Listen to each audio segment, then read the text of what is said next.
Reference काफ़ी use होगा अलग अलग जगह। सॉलिबिलिटी रूल्स और आयोनिक कंपाउंड्स।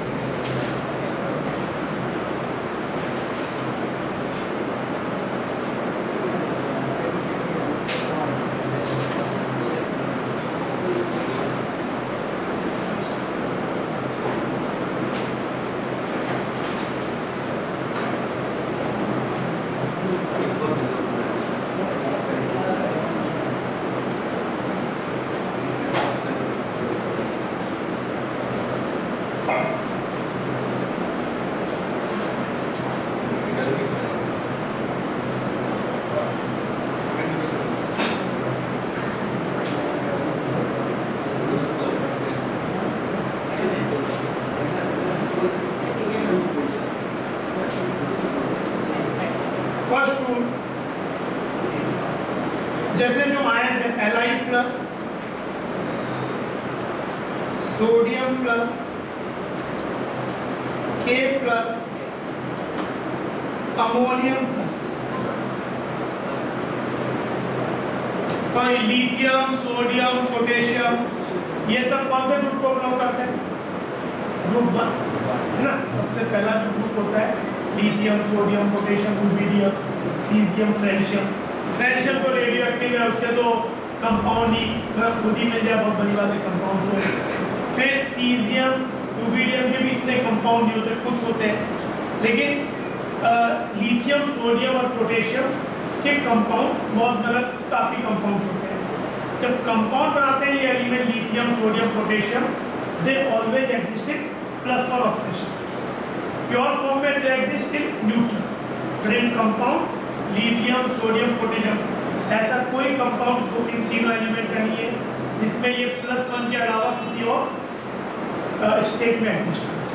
ये अगर याद रख सकते हो कि लिथियम, सोडियम, पोटेशियम के जितने भी कंपाउंड हैं प्योर स्टेट में 0 होता है, केवल सोडियम, केवल लिथियम, लेकिन अगर कंपाउंड बनाएगा तो दे विल बी +1, इसको बोलते हैं ऑक्सीडेशन स्टेट, +1 चार्ज बोल मिलता। तो इनके compound plus ammonium, although ammonium is कह सकते हो ion, ammonium is radical polyatomic ion है, पर इनके जितने भी कंपाउंड होते हैं मतलब इसको बोल सकते हो ग्रुप 1A, या नए कन्वेंशन में, क्योंकि पहले क्या था ग्रुप्स को 1A, A और B में डिवाइड करते थे, बट जो न्यू IUPAC कन्वेंशन है उसमें पूरी टेबल में ग्रुप 1 से लेके 18 तक डिवाइड करते हैं। तो 1A पुराने रूल से बोलते हैं, या बस सिंपली ग्रुप 1 बोल सकते हो न्यू कन्वेंशन में। एंड अमोनियम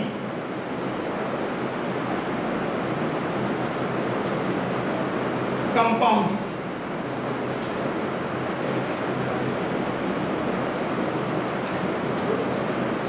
आर सॉल्यूट, मतलब ग्रुप 1A के या ग्रुप 1 के जितने भी कंपाउंड्स हैं, lithium, sodium, potassium, as well as ammonium के जितने भी कंपाउंड हैं, ammonium chloride, ammonium carbonate, ammonium phosphate, ammonium bromide, जो भी अगर इन 4 आयन, इनफैक्ट ग्रुप 1A बोलना चाहिए, ये 3 बहुत ज़्यादा कंपाउंड में मिलते हैं, और रुबिडियम, सीजियम को भी काउंट कर सकते हैं। तो ग्रुप 1 और अमोनियम के जो भी कंपाउंड है दे आर सॉल्युबल इन। अच्छा, ये सॉल्युबिलिटी किसके रेस्पेक्ट में?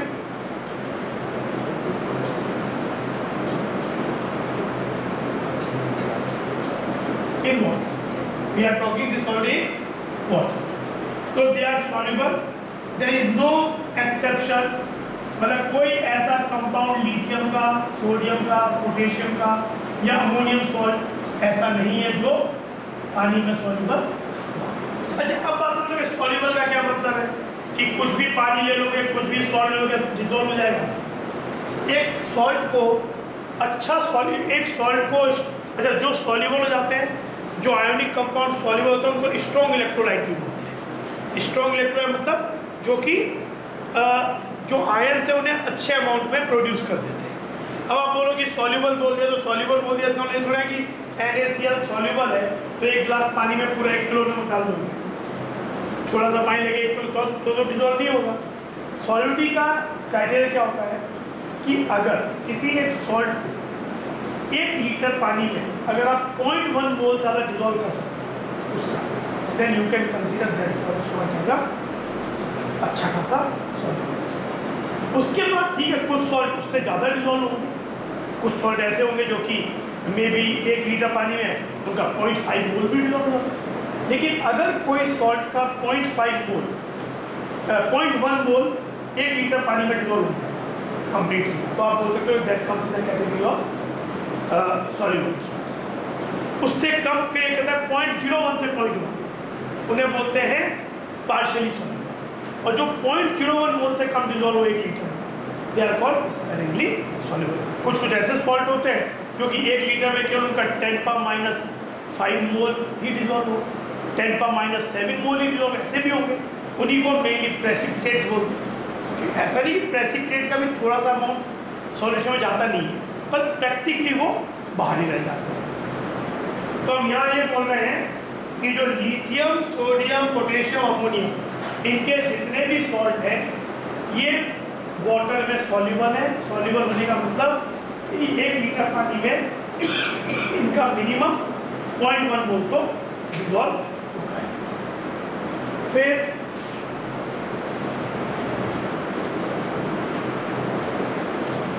एसीटेट, एसीटेट आयन को CH3 COO- कहते हैं। एंड नाइट्रेट,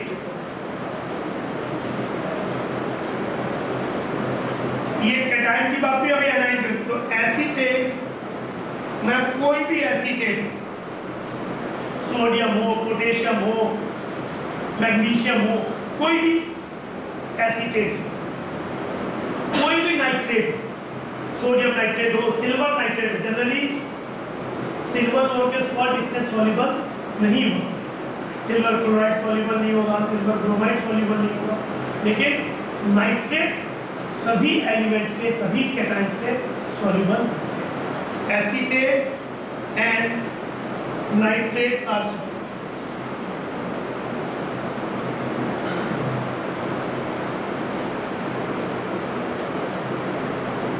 इसमें भी कोई एक्सेप्शन नहीं, हमें ऐसा कोई भी नाइट्रेट या एसीटेट नहीं मिलता है जिसको आप ये बोलते हो कि भाई ये सॉल्युबल नहीं। All acetates, all nitrates are soluble. Chloride,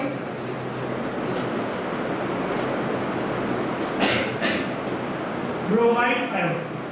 fluoride के केस में इतना जनरलाइज नहीं कर पाते। फ्लोराइड कुछ केसेस में सॉल्युबल भी होते हैं, कुछ मतलब उसको आप बहुत ज़्यादा जनरलाइज नहीं कर सकते। लेकिन क्लोराइड, ब्रोमाइड, आयोडाइड में कुछ एक्सेप्शन को छोड़ के इन जनरल बात कही जा सकती है। देखो ये जो टेबल है, अब ऐसी है, ये टेबल ऐसा नहीं है कि हर ही आयन को कवर कर लेंगे, but it covers many important ions जिसमें हम जनरलाइज कर सकते हैं। क्योंकि कुछ आयन्स ऐसे हैं जिसमें आपको 50% सॉल्युबल मिलेंगे, उनके 50% इन दोनों को जनरलाइज नहीं कर सकते। लेकिन क्लोराइड, ब्रोमाइड, आयोडाइड ये जो है most chlorides, bromides and iodides are soluble। ज्यादातर क्लोराइड, ब्रोमाइड, आयोडाइड सॉल्युबल होते हैं। एक्सेप्शन इसमें है, देखिए AgCl, Ag2Cl2, PbCl2, AgBr, AgBr2, Ag2Br2, PbBr2, AgI, Ag2I2, FgI2, PbI। ये कुछ क्लोराइड, ब्रोमाइड, आयोडाइड्स हैं जो कि इनसॉल्युबल।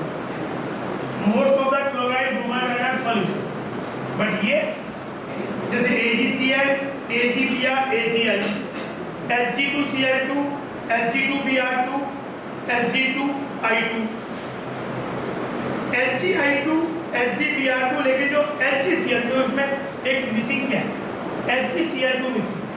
मर्क्यूरस क्लोराइड वो इनसॉल्युबल है, लेकिन मर्क्यूरिक क्लोराइड HgCl2 सॉल्युबल। बाकी जो AgCl, AgBr, AgI insoluble silver का। फिर आपका PbCl2, PbI2, PbBr2 इनसॉल्युबल है। मर्क्यूरस सबका इनसॉल्युबल है, Hg2Cl2, Hg2Br2, Hg2I2, ये मर्क्यूरस आयन Hg+। लेकिन जो +2 वाला है, +2 वाला ब्रोमाइड का इनसॉल्युबल है, आयोडाइड का इनसॉल्युबल है, क्लोराइड का सॉल्युबल है, HgCl2। यानी इन जगह वैसे तो सभी सॉल्युबल होते हैं, और यहाँ पे क्या रहेगा? सिल्वर के, मर्क्यूरस के, Pb2+ के, एक्सेप्ट HgCl।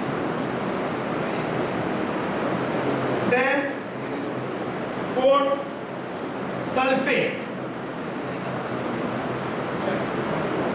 सल्फेट जो होता है most sulfates are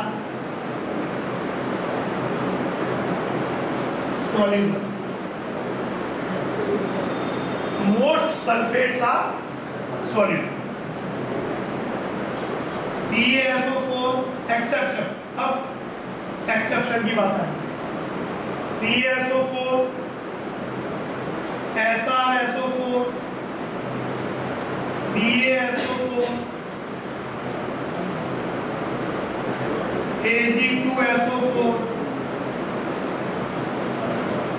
Hg2SO4, PbSO4, ये इनसॉल्युबल है। तो ज्यादातर क्या हो गए? सेकेंड ग्रुप क्या हो गए? Calcium sulphate, strontium sulphate, barium sulphate. तो ये तीन तो वही हो गए। हाँ, लेकिन बेरिलियम भी उसी ग्रुप का होता है। बेरियम सल्फेट सॉल्युबल है, मैग्नीशियम सल्फेट भी सॉल्युबल है, लेकिन बाकी नीचे वाले इनसॉल्युबल है।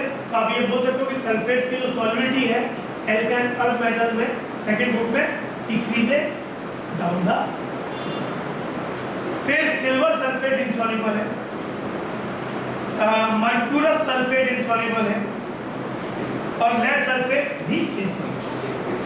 बाकी ज्यादातर सल्फेट्स सॉल्युबल। तो यहाँ पे आप बस इन एक्सेप्शन को याद कर लो, 5-6। बाकी जितने भी सल्फेट है आप आराम से बोल सकते हो they are soluble. Then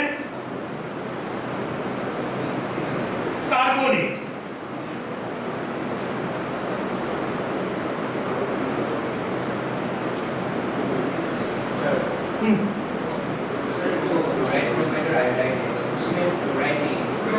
fluoride का क्या है ना, फ्लोराइड में बहुत वेरिएशंस हैं। हाँ, चीजें एक्चुअली इलेक्ट्रोनेगेटिविटी भी अफेक्ट करता है, वो आगे रीजंस बाद में देखेंगे। लेकिन साइज फ्लोराइड की बहुत छोटी है।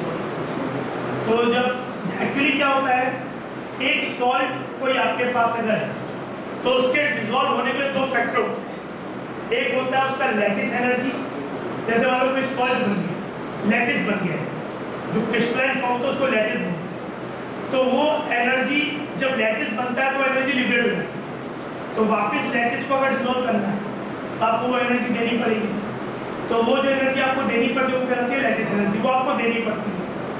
पर वो एनर्जी मिलती कहाँ से? एक तो है कि आप हीट करते हो, एक्स्ट्रा एनर्जी देते हो, पर आपने नॉर्मल 35 डिग्री सेल्सियस पे या रूम टेम्परेचर पानी में डाल दिया चीज़ को। कहीं का होता है ना, कोई चीज़ 25 डिग्री पे डिसॉल्व नहीं होती पर 50 डिग्री पे डिसॉल्व हो जाती है, और रूम टेम्परेचर पे आपने डाल दिया तो तो वहाँ जो एनर्जी है उससे कुछ एनर्जी मिलेगी, उससे वो आयोनाइज होगा।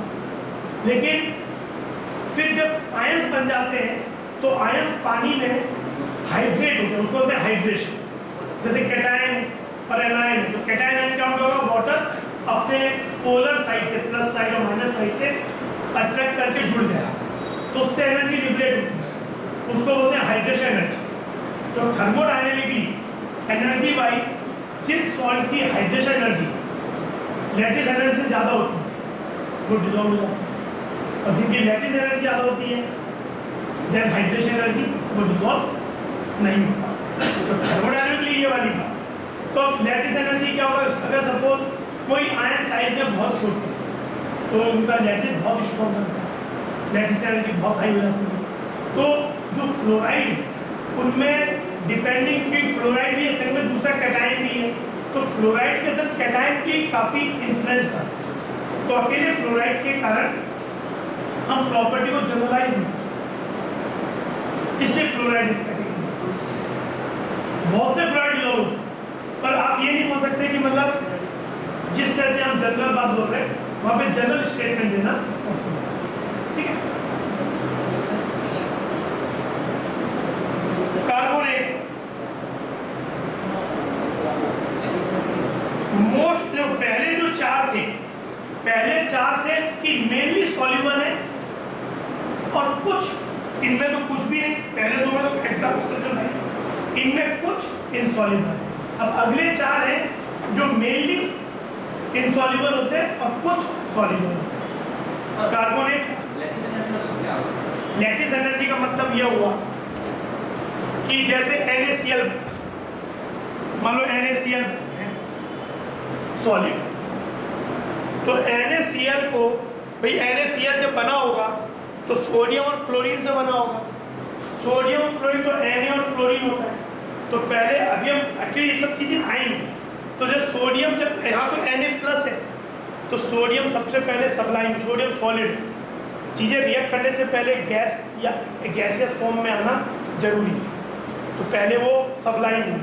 क्लोरीन भी Cl एटम बनेगा, फिर Na से Na+ बनेगा गैसियस, वो हम पढ़ेंगे जब पीरियोडिक प्रॉपर्टी, उसको बोलते हैं आयोनाइजेशन एनर्जी। Cl गैसियस से Cl- बनता है, उसको बोलते हैं इलेक्ट्रॉन एफिनिटी। फिर वो जाके पानी में एक्वस फॉर्म बनाएंगे, Na+ एक्वस, Cl- एक्वस। उस समय क्या होगा, जब वो वाटर से जुड़ेगा, वाटर इंटरेक्ट करेगा तो उससे एनर्जी लिबरेट होगी। तो आप जब Na सॉलिड से और ये हाफ क्लोरीन NaCl सॉल्ट है, तो ये जो रिएक्शन में जो एनर्जी लिबरेट होती है, या इसको वापस आपको तोड़ना है, जैसे Na+ जब बन जाएगा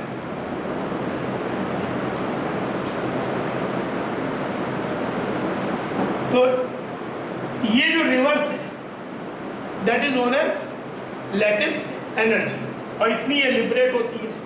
तो आपको क्या होता है, जब आप डिजोल्व कर रहे होते चीज़ों को, तो इस लैटिस को तोड़ना है, आयोनाइज करना है, तो वो तो एनर्जी आपको देनी है, लेकिन आप तो पानी में डिजोल्व कर रहे हो, लैटिस को पानी में डिजोल्व होना है, तो वो एनर्जी से टूट के ये बनना है, पर वो एनर्जी कहीं से मिलनी भी चाहिए। तो वो एनर्जी मिलने का सोर्स कहाँ हो सकता है कि जब ये आयन बन के हाइड्रेट होंगे, वहाँ लिबरेट होगी, तो दोनों चीज़ संग संग चल रही है। पर किसी सॉल्ट की अगर लैटिस एनर्जी बहुत हाई है, लैटिस क्या हुआ, सॉलिड बनते समय जो एनर्जी लिबरेट हुई उतनी वापस देनी पड़ेगी तोड़ने के लिए। वापस देंगे तो क्या होगा, वापस कैसे मिलेगी energy, in the form of hydration. तो जिन सॉल्ट्स की लैटिस एनर्जी हाइड्रेशन एनर्जी से एक्सीड कर जाती है वो डिजॉल्व कम हो पाते हैं, उतना डिजॉल्व नहीं हो पाते, और जिनकी हाइड्रेशन एनर्जी ज़्यादा होती है लैटिस एनर्जी से वो डिजॉल्व हो जाती है। ये थर्मोडायनेमिकली बात है। अभी हमको उस पॉइंट पे, क्योंकि हम जब पीरियोडिक प्रॉपर्टी जो पढ़ेंगे तब चीज़ें आएंगी, अभी जस्ट याद करने वाला बात है, जिससे अभी हम जो पर्पज़ है कि कुछ रिएक्शन है, जैसे मान लो प्रेसिपिटेशन रिएक्शन है, मतलब ये किस पर्पज़ से पढ़ते हैं, सिल्वर नाइट्रेट और NaC, ये दो कंपाउंड आपने डाले पानी में, तो ये रिएक्शन आगे जाएगी नहीं जाएगी। आगे रिएक्शन जाने के लिए जरूरी क्या है, या तो कोई चीज़ प्रेसिपिटेट बने, इनसॉल्युबल कंपाउंड बने, या फिर कोई कोवलेंट कंपाउंड बने। जैसे न्यूट्रलाइजेशन रिएक्शन है, HCl प्लस NaOH, वो आगे क्यों जाती है? क्योंकि पानी है। वाटर इज अ वाटर मतलब अनआयोनाइज्ड कंपाउंड है, तो H प्लस और OH मिलके पानी में तो रिएक्शन आगे चली जाती है। पर silver nitrate plus NaCl AgCl, तो ये रिएक्शन आगे क्यों जाती है? क्योंकि जो AgCl बनता है, Ag प्लस Na प्लस और नाइट्रेट, क्या ये प्रेस बनाएंगे? इस टेबल के हेल्प से हम क्या करेंगे? हमारे पास क्या ये सब, ये दोनों इस टेबल के हिसाब से ये दोनों सॉल्ट क्या है? इसको किस कैटेगरी में डालोगे? Nitrate. All nitrates are soluble, यानी ये आयोनाइज हो जाएगा। ये वाला सोडियम सॉल्ट्स आर सॉल्युबल, तो ये भी आयंस है। ये आयन और ये आयन आपस में इंटरेक्ट कर सकते हैं, करेंगे, क्या बनाएंगे? AgCl। जैसे Na और NO3 अगर आपस में इंटरेक्ट करेंगे तो सोडियम नाइट्रेट आता है, सोडियम नाइट्रेट तो क्या सॉल्युबल, फिर ये इंटरेक्ट नहीं करेंगे, ये वैसे ही रह जाए पानी में, जैसे पहले आए थे वैसे ही अभी भी रह जाए। Ag प्लस और Cl क्या करेंगे? ये प्रेसिपिटेट बनेगा, इसलिए रिएक्शन आगे जाएगा। आप ऐसे दो सॉल्ट डाल दो जो आपस में रिएक्ट ही नहीं करते, कोई प्रेस में तो उनका कोई रिएक्शन ही नहीं हो। KCl NaCl कुछ नहीं हो, KCl भी सॉल्युबल है, NaCl भी सॉल्युबल, KCl Na2SO4 कुछ नहीं होगा। क्यों? KCl सॉल्युबल, K2SO4 सॉल्युबल, तो कोई भी आयन आपस में इंटरेक्ट करके प्रेसिपिटेट नहीं बनता। और जब प्रेसिपिटेट बनेगा तो रिएक्शन, जैसे बेरियम क्लोराइड प्लस Na2SO4 दोनों सॉल्युबल है, लेकिन बेरियम सल्फेट प्रेसिपिटेट है, तो रिएक्शन। तो एसिड बेस रिएक्शन इस कारण से होती है कि वहाँ वाटर बनता है, और ये जो रिएक्शन है प्रेसिपिटेशन वो इसलिए होती है कि कोई ना कोई प्रेसिपिटेट बन रहा है। अब प्रेसिपिटेट बनेगा नहीं बनेगा, वो ये बात, ये टेबल हमें हेल्प करेगा इन जनरल, ठीक है ना? पहले टेबल को भी करेंगे।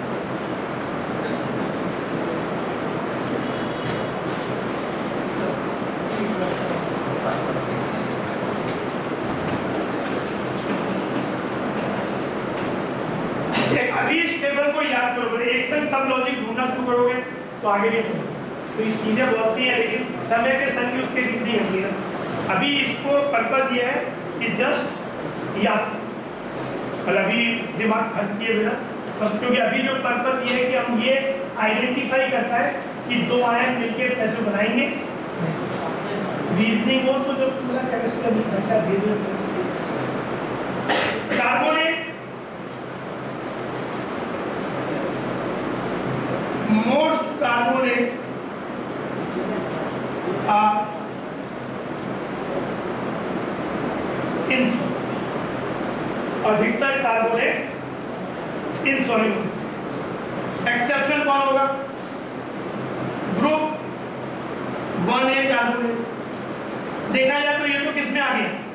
अगर ग्रुप 1 का, हमने पहले ही बोल दिया कि ग्रुप 1 का क्या होता है, सबके सब सॉल्युबल होते हैं, यानी कार्बोनेट भी सॉल्युबल होंगे, तो वो यहाँ एक्सेप्शन में आते हैं। अगर आपको सोडियम कार्बोनेट दिया है तो रूल 1 से चेक कर लो। रूल 1 क्या कहता है कि सोडियम के जितने भी सॉल्ट है सॉल्युबल है, बस काम करो। अमोनियम कार्बोनेट, ये भी रूल 1 से बता सकते हो, हमने पढ़ा है कि अमोनियम के सब सॉल्ट सॉल्युबल होते हैं, तो ये एक्सेप्शन आ गया यहाँ पे। Then rule 6,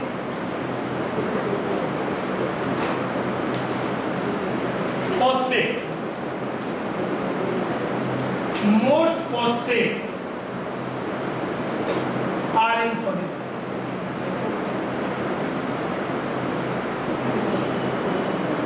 ज्यादातर फॉस्फेट insoluble। हड्डियों में फॉस्फेट ही होता है, calcium phosphate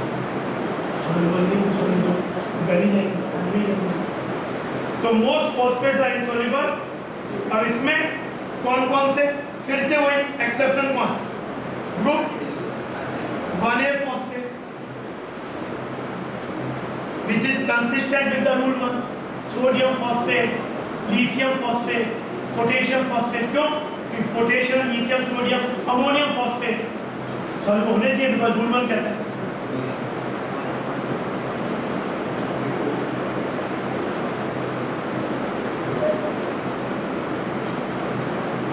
sulphide,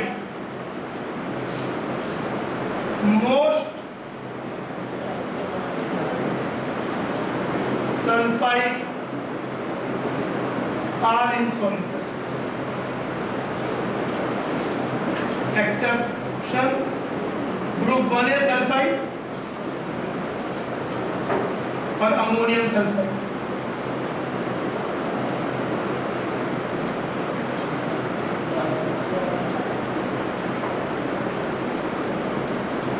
hydroxide, most hydroxides are insoluble, exception group 1A hydroxide, calcium hydroxide, strontium hydroxide, barium.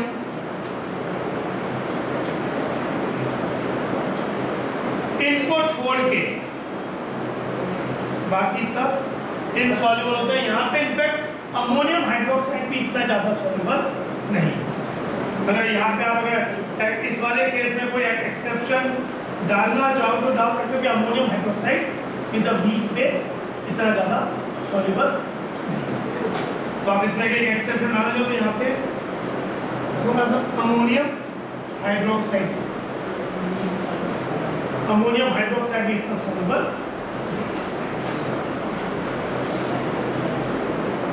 तो ये बस ये आपकी टेबल जो है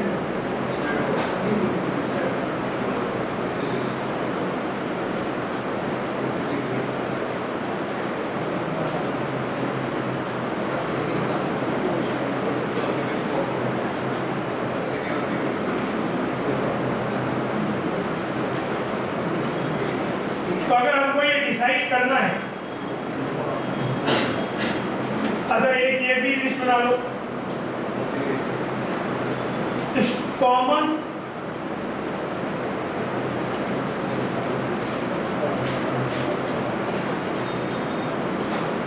strong acids and basics. Strong acids की लिस्ट में HClO4 इसे बोलते हैं perchloric acid, H2SO4, HI, HBr, HCl, HNO। These are strong acids। ये पूरा आयनाइज है, मतलब they are strong electrolyte element, they are ionize to a good extent। Strong base,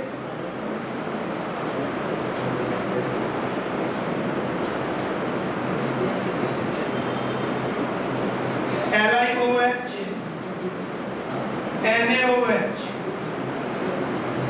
KOH, calcium hydroxide, SROH whole twice, barium hydroxide।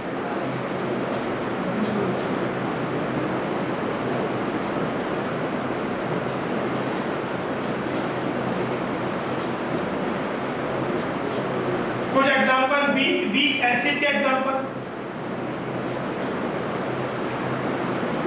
एक तो ज्यादातर जो organic acids होती हैं,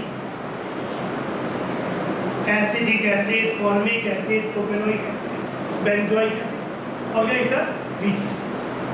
इनऑर्गेनिक में HF is a weak acid, HCl, HBr, HI strong acid, HF is a weak acid, HNO2 is a weak acid. और भी example है, पर ये दो हाइड्रोजन फ्लोराइड, हाइड्रोफ्लोरिक एसिड, जैसे हाइड्रोक्लोरिक एसिड HCl, ये हाइड्रोक्लोरिक एसिड। और वीक बेस, एक तो ऑर्गेनिक बेसिस, ऑर्गेनिक केमिस्ट्री में जो बेसिस होते हैं वो, और NH4 OH alpha weak base. NH4 OH ammonia की बात, अमोनिया बोले से लिखा, अमोनिया इन एक्वस सॉल्यूशन है और इसको वीक एसिड में फिर कार्बोनिक एसिड भी है, H2CO3, H3PO4 phosphoric acid, H3PO3 phosphorous acid, ये सब आगे चीजें आएंगी। अभी जो आपने जो पढ़ा इनमें से इसका नाइट्रस एसिड, HNO2 जैसे HNO3 होता है nitric acid, HNO2 is nitrous acid. ये हो गया। HCl एक वीक एसिड है, तो ये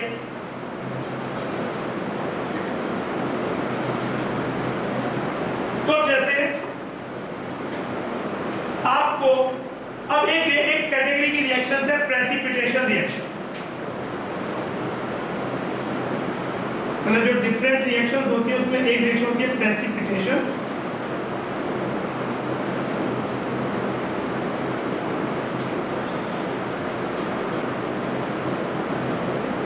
तो प्रेसिपिटेशन रिएक्शन होगी, इसको पता कैसे? तो आपको जो दो सॉल्ट तरीका क्या है, हाउ टू डिसाइड। जैसे मान लो हमारे पास एक है aqueous solution of sodium chloride and iron nitrate,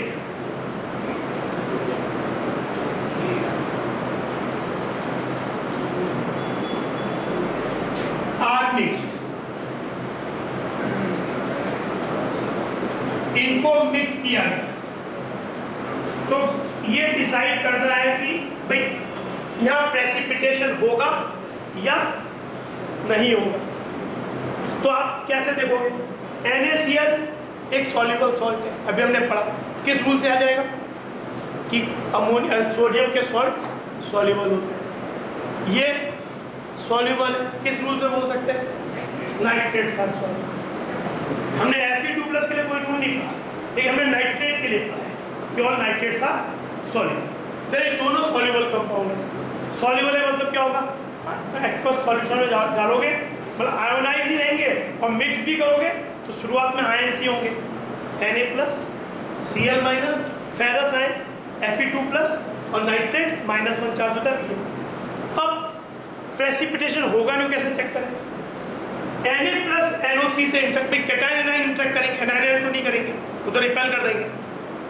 ये कैटायन ये एनायन अगर इंटरेक्ट करता है तो क्या प्रेसिपिटेशन होगा? सोडियम नाइट्रेट बनेगा। सोडियम नाइट्रेट क्या है? सॉल्युबल ही, nitrates are soluble, sodium salts are soluble, कोई भी रूल से कह लो। और ये Fe और Cl, FeCl2 बनेगा। पर हमने क्या रूल पढ़ा है? क्लोराइड्स आर सॉल्युबल, और एक्सेप्शन में ये नहीं था, क्लोराइड सॉल्युबल थे, और एक्सेप्शन में क्या क्या देखे थे? AgCl, AgBr, एक AgCl इनसॉल्युबल था, एक Hg2Cl2 इनसॉल्युबल था, एक PbCl2 इनसॉल्युबल था, इवन HgCl2 वाज सॉल्युबल। तो यानी ये उस रूल में तो आता नहीं है, तो ये सॉल्युबल है। तो FeCl2 भी सॉल्युबल है और सोडियम नाइट्रेट भी सॉल्युबल है, तो प्रेसिपिटेट तो कहीं बन ही नहीं रहा, यानी ये रिएक्शन नहीं होगी। आप पानी में अगर दोनों को मिक्स करोगे तो बस आयन रह जाएंगे, no precipitation will take place. ठीक है, तो ये रिएक्शन नहीं होगी। एक और देखो, यानी हमने क्या डिड्यूस किया कि no reaction will take place, no precipitation will take place. फिर एक लिखो, ये एक्वस सॉल्यूशन मतलब पानी में ऑफ एल्यूमिनियम सल्फेट,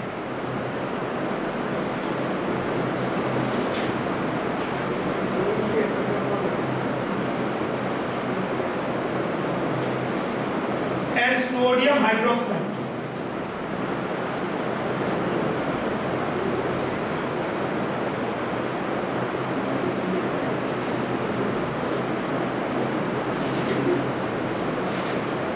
यहाँ प्रेसिपिटेशन होगा।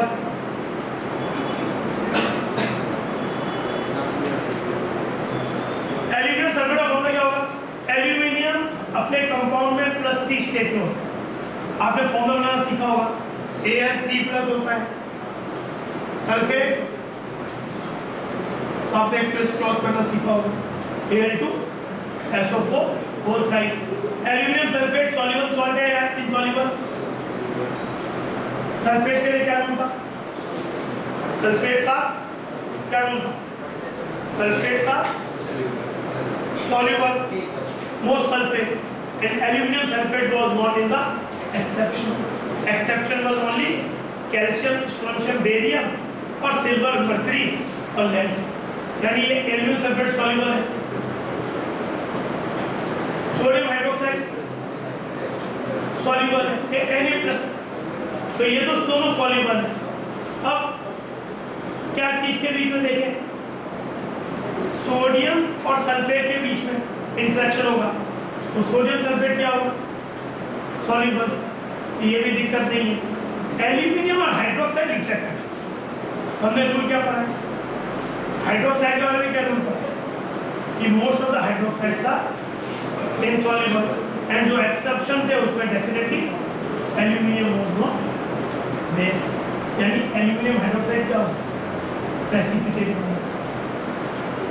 Hydroxides are insoluble.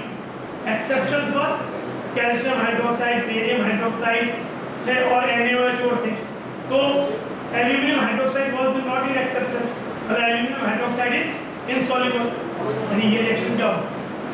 इसमें ये प्रेसिपिटेशन रिएक्शन और बनेगा क्या? Al3+ प्लस हाइड्रोक्साइड ये एक्चुअली रिएक्शन ये होगा।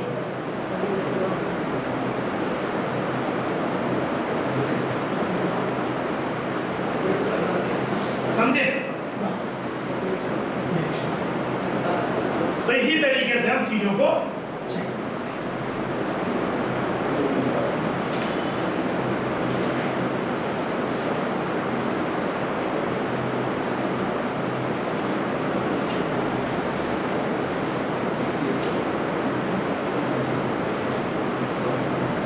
पूरा रिएक्शन लिखे तो क्या आ जाएगा? Al2SO4 whole thrice. जब मैं एक्वस लिखता हूं मतलब वो सॉल्युबल होगी, प्लस सोडियम हाइड्रोक्साइड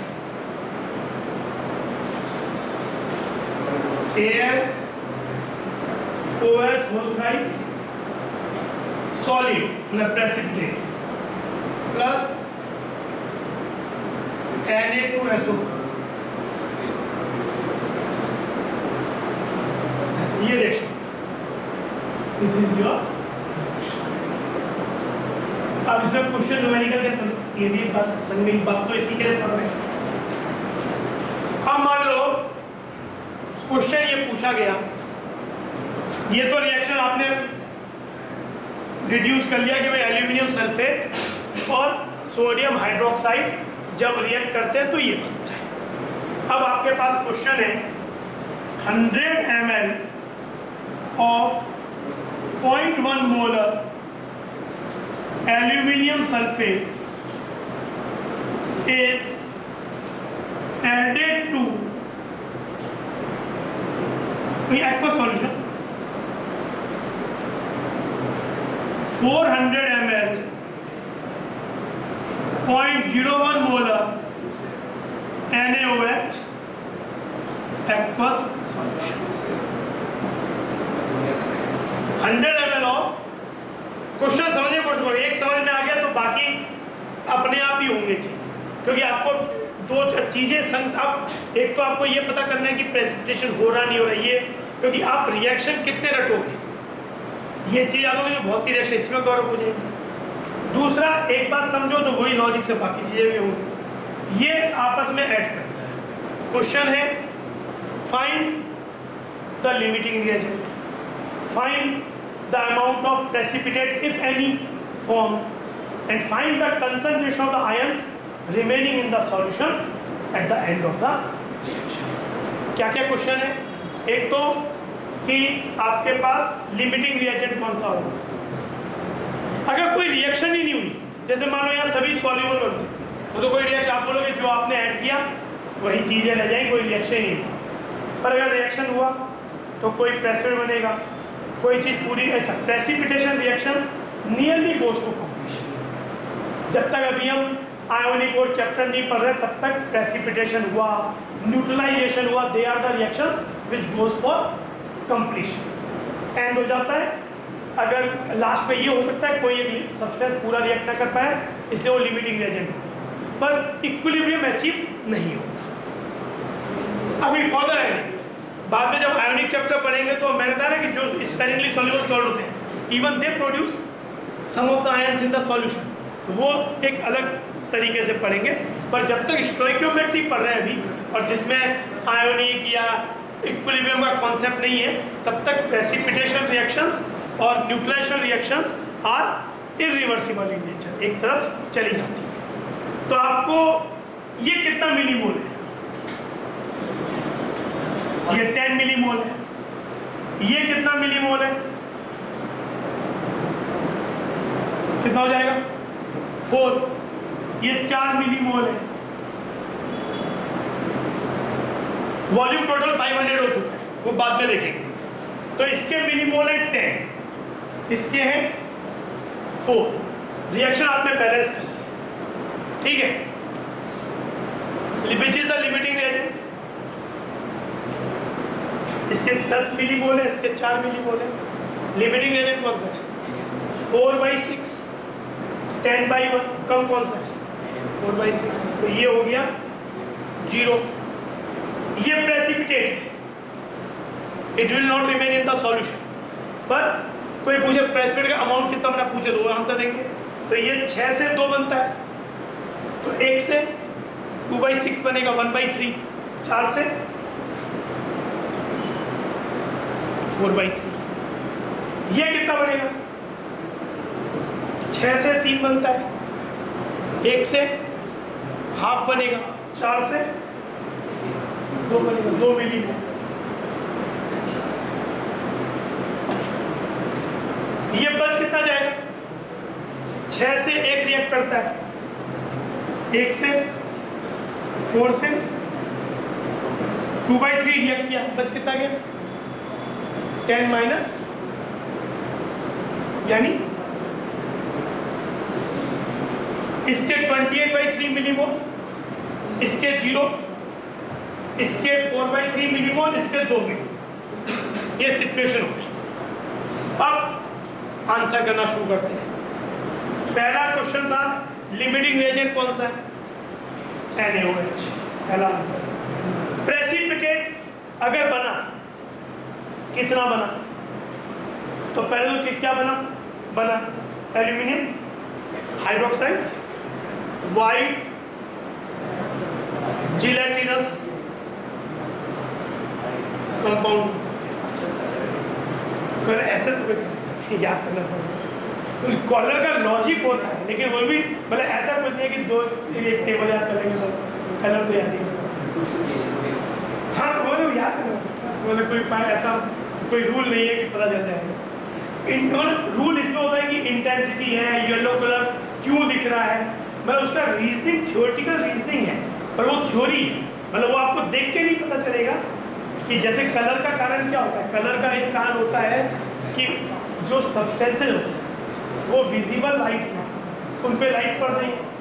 अगर वो उसमें से कुछ, जैसे नॉर्मल लाइट क्या है, वाइट कलर का है, तो उसके अंदर हर कंपोनेंट, वायलेट भी है, इंडिगो भी है, ब्लू भी है.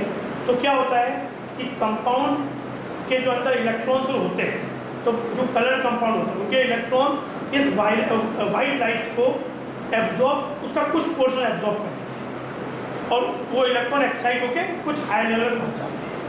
तो जो चीज़ एब्जॉर्ब होगी वो क्या हुई, वो तो खत्म, उस वाइट लाइट से हट गई, बाकी आपको ट्रांसमिट होकर मिली या रिफ्लेक्ट होकर आपके आँख में पहुँची. तो हम लोग नहीं होते, जैसे मान लो वाइट में से आपने 2-4 कलर हटा लिए, तो आपको कौन सा कलर दिखेगा? जो बचा हुआ कलर है। जैसे अभी कोई टी शर्ट आपके तुम्हारी टी शर्ट रेड दिख रही है, मेरी टी शर्ट रेड दिख रही है, तो इसमें वो केमिकल है जो कि वाइट लाइट का वो कंपोनेंट एब्जॉर्ब कर लेता है जिसका कॉम्प्लीमेंट्री कलर है। जो ब्लैक दिख रहा है वो एब्जॉर्ब कर ले रहा है, सब एब्जॉर्ब कर लेता है। किसी का ब्लू दिख रहा है तो वो एब्जॉर्ब कर लेता है जिसका कॉम्प्लीमेंट्री कलर ब्लू है।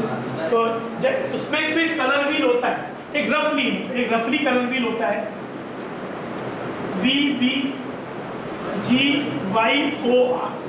विब्योर जो है ना, उसमें आई को छोड़ के बाकी बना। तो ये जैसे अगर ब्लू एब्जॉर्ब हुआ तो कलर ऑरेंज दिखे, ऑरेंज एब्जॉर्ब हुआ तो कलर ब्लू दिखेगा, ग्रीन हुआ तो रेड दिखेगी, वायलेट और ये आपस में रिवर्स है। लेकिन इसमें ये बहुत टफ है। जैसे अब मान लो कभी का मिक्सअप भी होती है, ये रेंज में एब्जॉर्ब हुआ तो बचा हुआ ये रेंज का दिखेगा। तो जब क्वेश्चन कॉमन पढ़ेंगे तब पढ़ेंगे, लेकिन फिर भी याद ही करना पड़ेगा। एक लॉजिक है, जैसे इससे आपको आएगा ये कलर रेड दिख रहा है तो पॉसिबली कौन सी लाइट एब्जॉर्ब हो रही होगी, रेड दिख रहा है तो कौन सी एब्जॉर्ब हो रही होगी ये आप फिर बता सकते हैं। पर एक कौन सा एब्जॉर्ब करेगा वो तो फिर प्रैक्टिकली आपको मतलब एक्सपेरिमेंटली दिखा, उसको आप देख के नहीं बता सकते। कलर पे क्वेश्चंस आते हैं तो क्वेश्चंस का तरीका लगता है। हाँ, ये नहीं है कि आपको कोई ऐसा फॉर्मूला या कोई चीज़ नहीं है कि जस्ट देखो और कंपाउंड का कलर पता चले। उसके पीछे बहुत से लॉजिक्स हैं, लेकिन कलर तो आपको फिर भी याद ही। अच्छा, ये चीज़ देखो तो ये क्या हुआ, इसके कितने बने? ये तो 4/3 मिलीमोल बने। 4/3 ये तो सॉल्यूशन में नहीं है। अब कोई पूछे इसका मास कितना बना, तो 4/3 मिलीमोल का मोल निकाल दो, 4/3 इंटू 10⁻³ और इसके मोलर मास से मल्टीप्लाई कर दो, तो ये मास ऑफ प्रेसिपिटेट आ गया। कोई पूछे कि जो सॉल्यूशन, जो आयन सॉल्यूशन में रहेंगे उनकी मोलरिटी क्या, उनका कंसंट्रेशन क्या है, तो सॉल्यूशन में क्या क्या रहेगा, ये और Na2SO4।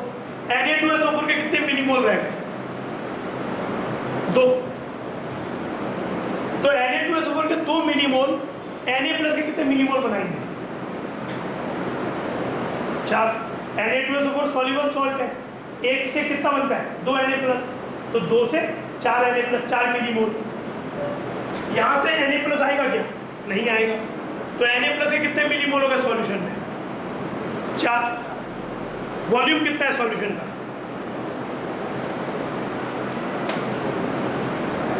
500। तो कंसंट्रेशन क्या हो गया Na+ का?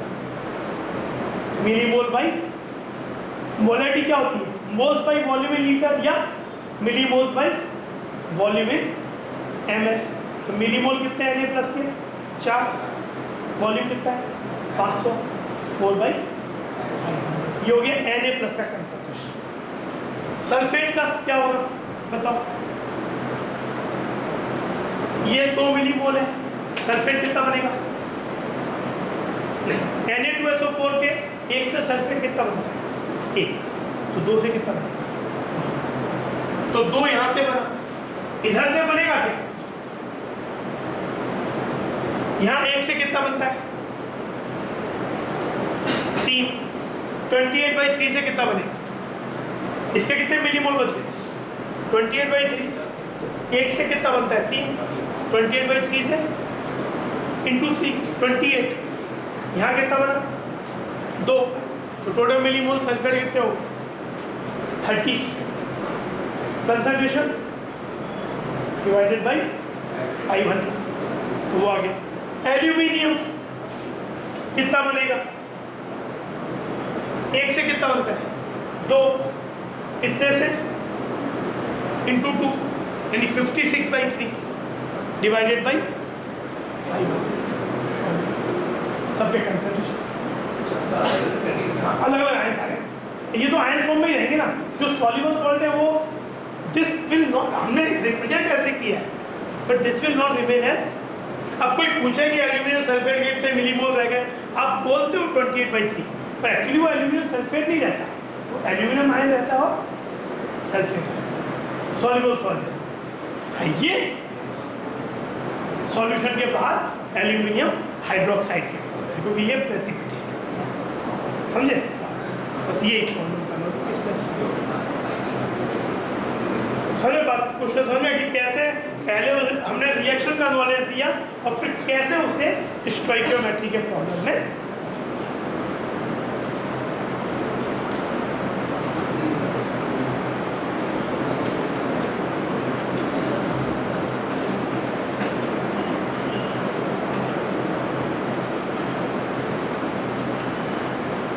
ऐसे हम लोग Ki प्लस ये रिएक्शन जो है लेड नाइट्रेट, ये आपने पढ़ा भी रिएक्शन होगा, क्या बन जाता है? येलो। तो लॉजिक क्या है? Ki सॉल्युबल है, रूल कोई भी रूल कह लो, चाहे आयोडाइड का रूल बोल दो, चाहे पोटेशियम का बोल दो, यहाँ नाइट्रेट का रूल, दोनों सॉल्युबल है। K इससे इंटरेक्ट करेगा तो फिर सॉल्युबल, लेकिन लेड और आयोडाइड हमने पढ़ा है कि आयोडाइड वैसे तो सॉल्युबल होते हैं, लेकिन लेड आयोडाइड इनसॉल्युबल होता है। तो ये बन जाएगा KNO3 प्लस Eb, तो ये हो गया 2Ki और 2, उसका फिर वैसे ही प्रॉब्लम। अब आप फिर वो डेटा दिए हो कि ये इतना तो कौन लिमिटिंग क्या कितना, तरीका वही है। मतलब एक बार समझ में आ गया तो कोई रटने की जरूरत नहीं है, लॉजिक। और ये वाले अप्रोच जब तक हम अभी इस जैसे जब आयोनिक चैप्टर पढ़ेंगे वहाँ पे हम उस एस्पेक्ट को भी एड्रेस करेंगे कि PbI2 प्रेसिपिटेट है, पर ये भी थोड़े से आयन देते हैं। क्वेश्चन वो भी आएगा कि वो थोड़े से आयन का कंसंट्रेशन है, तो उसके लिए फिर इसका हमें सॉलिड कुछ चीज़ें और भी होती हैं, वो फिर केमिकल इक्विलिब्रियम चैप्टर में आएगा। लेकिन जब तक वो सब एस्पेक्ट नहीं दिए तब चीज़ें इस तरह से। स्टोइकियोमेट्री में अगर आयोनिक इन्वॉल्व नहीं है, वो इक्विलिब्रियम इन्वॉल्व नहीं है, तो फिर तरीका इस तरह से, ठीक है। वो भी आ जाएगा, मतलब इतना बात समझ में आ गया तो वो बस एक लाख कुछ 2-3 कॉन्सेप्ट और समझ के वो चीज़ भी आ जाएगी। तो ये आगे ये तो हो गया, this reaction comes in the category of precipitation. तो प्रेसिपिटेशन रिएक्शंस बहुत सी बन सकती है, तो समझ पाओगे। मतलब हर कुछ ऐसे कोई 5-10 रिएक्शन लिखने की बात भी नहीं है, इतने जो डेटा हमने लिखे उससे हम करीबन 100-200 प्रेसिपिटेशन बना सकते हैं। NaI मान लो कि आपने एक जगह NaI लिया, एक जगह मर्क्यूरस कुछ ले लिया, नाइट्रेट ले लिया, तो फिर मर्क्यूरस क्लोराइड बन गया। तो बस आपको वो टेबल को एनालाइज करना है और इस जो दिया है वो एनालाइज करके यू कैन मेक कि प्रेसिपिटेशन हो रहा है या, और उसके बाद फिर वो स्टोइकियोमेट्रिक एस्पेक्ट। अब आता है neutralisation reaction, second category.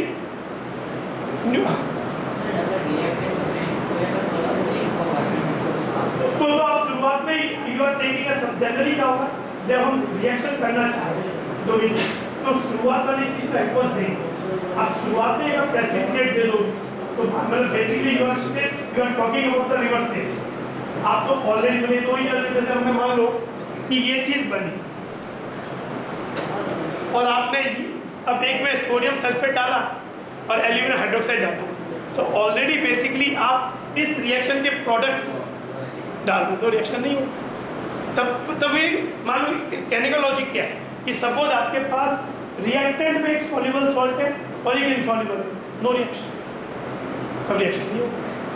Reactant में सॉल्युबल होने ही पड़ेगा, तब वो प्रोडक्ट में चेक करना है कि इनसॉल्युबल बनेगा। मतलब ये तो ये चेक करना हो गया ना, जो हम अभी बना रहे हैं। अगर आपने ये दिया और ये दिया तो ये तो ऑलरेडी एक इनसॉल्युबल है ही, तो रिएक्शन तो ऑलरेडी आगे जा ही जाती है, ठीक है ना। अब देखो हाँ, पर ऐसे रूल ये कह सकते हो कि अगर आपने रिएक्टेंट साइड में कोई भी अगर एक इनसॉल्युबल है तो फिर वो रिएक्शन नहीं होगी। तो ये हो गया प्रेसिपिटेशन रिएक्शन। अच्छा, प्रेसिपिटेशन रिएक्शन में अगर आप एक बात ऑब्जर्व करो, इसको समटाइम डिस्प्लेसमेंट रिएक्शन भी बोलते हैं। आयन क्या हो गया, डिस्प्लेस हो गया एक दूसरे में। इसमें चार्जेस नहीं बदल रहे, यहाँ भी Al3+ था, यहाँ भी Al3+ है। तो जहाँ पे चार्जेस नहीं बदलते हैं उन रिएक्शंस को बोलते हैं नॉन रेडॉक्स। इसमें इलेक्ट्रॉन का लेन देन नहीं है। ऐसा जैसे Al3 plus Al3 plus E, ऐसा नहीं कि Al3 प्लस Al2 प्लस बन गया या Al4 प्लस बन गया। जब चार्जेस बदलते हैं उसका मतलब क्या हुआ? या तो इलेक्ट्रॉन लूज हुआ, कुछ ने गेन किया, कुछ ने लूज किया, उनको बोलते हैं रेडॉक्स रिएक्शंस। पर ये वाली reactions precipitation in general redox नहीं होती। फिर एसिड बेस रिएक्शन क्या है?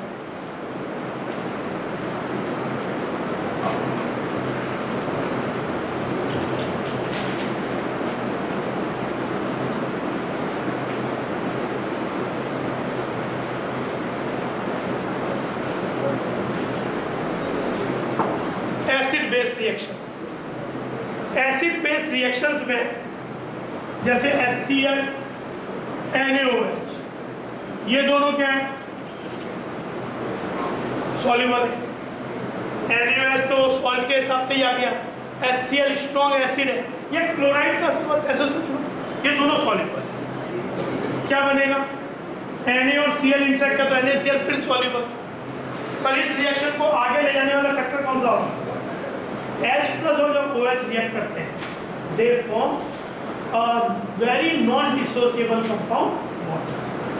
That is the driving force. NaCl ये aqueous ही प्लस water liquid, ये कोवलेंट कंपाउंड बन गया जो कि उतना आयोनाइजेबल नहीं है। तो this is the driving force कि ये जो H प्लस है और जो OH माइनस है ये आपस में रिएक्ट करते हैं। ठीक है। अब जैसे यहाँ पे कोई पूछे कि इसका 5 मिलीमोल इसके 4 मिलीमोल से रिएक्ट किया तो क्या होगा after the reaction? Balance he limiting reagent क्या हो जाएगा? 4/1 5/1 यानी ये, तो ये 0 हो गया। ये कितना बच जाएगा? 1 से 1 रिएक्ट करता है, 4 से 1 बच जाएगा। ये बनेगा कितना? 1 से 1 बनता है, 4 से 4 बनेगा। और पानी कोई कितना हो गया? 4 मिलीमोल। उसको तो काम भी नहीं करते, वाटर में ही चला गया।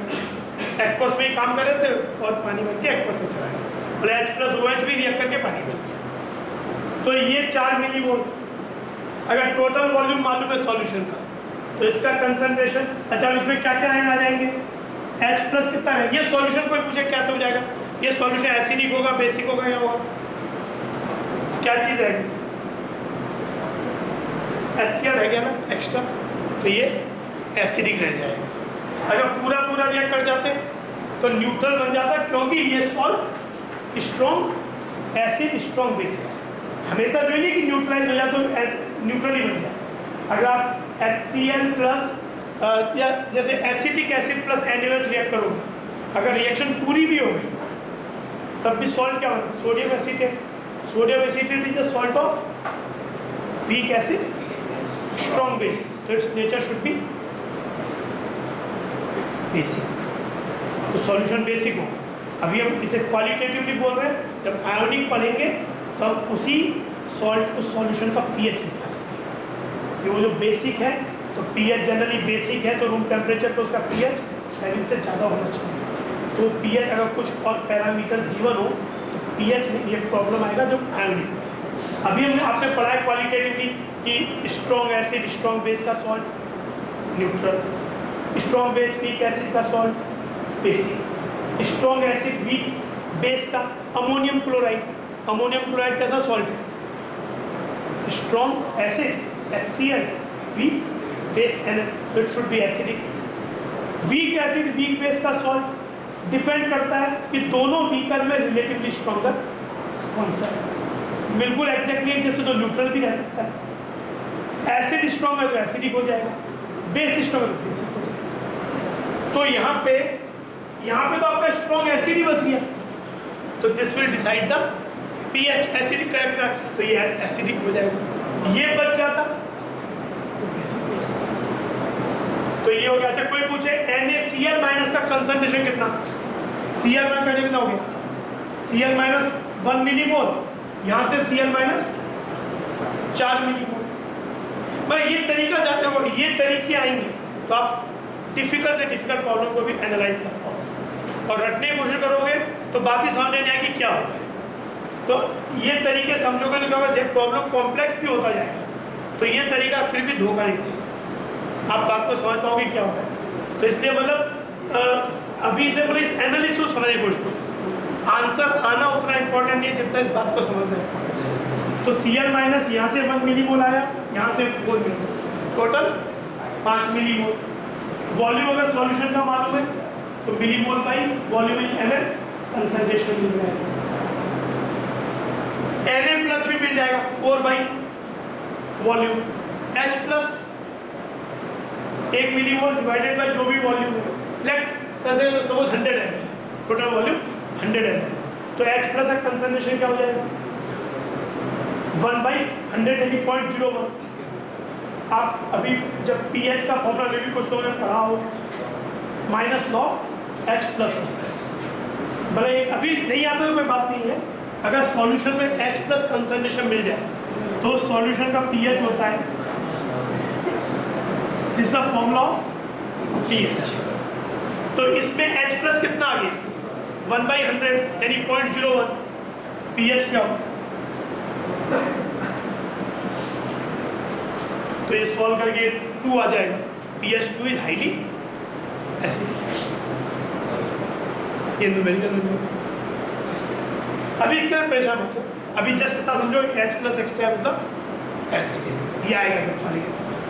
किसी ने पढ़ाया तो ठीक है, नहीं पढ़ा तो अभी उस वैल्यू को निकालना मेरा एम नहीं है, मेरा एम कर इतना बताना है कि ये सॉल्यूशन एसिडिक, ठीक है। तो ये एसिड बेस रिएक्शंस हो गई, this is acid base reactions. ये भी आपकी रेडॉक्स नहीं है, इसमें भी कहीं चार्जेस नहीं बदले, केवल प्रोटॉन और OH रिएक्ट किया, प्रोटॉन एक्सेप्ट हुआ, एक ने एक्सेप्ट किया, तो ये acid base reaction.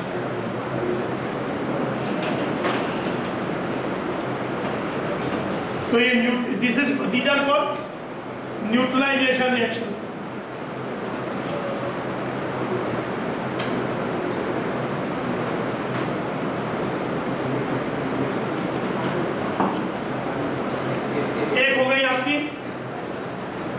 Precipitation reactions,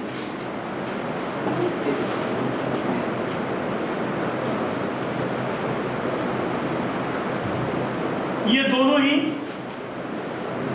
non redox की कैटेगरी में होती है, नॉन रेडॉक्स जिसमें इलेक्ट्रॉन का लेन देन नहीं है। एक कैटेगरी है रेडॉक्स, जिसको बेसिकली हम लोग ज़्यादा रेडॉक्स रिएक्शंस, ये हम एलिमेंट्री स्टोइकियोमेट्री बार बार जो बोल रहे हैं, हम जो एडवांस स्टोइकियोमेट्री में है उसमें ज़्यादातर केसेस इन रेडॉक्स टाइट्रेशंस करते हैं। मतलब अभी भी कोई रिएक्शन हो सकती है, लेकिन इस इनके जो डिफरेंट टाइप के रिएक्शंस हैं, डिफरेंट ऑक्सीडाइजिंग इंपॉर्टेंट एजेंट्स होते हैं, तो वो हम एडवांस्ड स्टोइकियोमेट्री में उनके प्रॉब्लम्स देखते हैं। पर रेडॉक्स में क्या होगा, इलेक्ट्रॉन का ट्रांसफर होगा, जो इलेक्ट्रॉन गेन करेगा वो रिड्यूस होगा, जो इलेक्ट्रॉन लूज करेगा वो ऑक्सीडाइज होगा। इसकी भी फिर बहुत सी डिफरेंट कैटेगरी होती है, डिस्प्लेसमेंट रिएक्शन, तो अभी उसमें नहीं है। ये आपके टेक्स्ट बुक में भी एक अलग से चैप्टर है, सेकंड बुक में है रेडॉक्स रिएक्शंस करके, तो उनकी स्टोइकियोमेट्रिक कैलकुलेशंस तब देखेंगे। हाँ, अभी एक डिकम्पोजिशन रिएक्शंस थे, ये कुछ हमें जॉब पड़ेगी। जैसे बाइकार्बोनेट, मतलब हीटिंग इफेक्ट, हीटिंग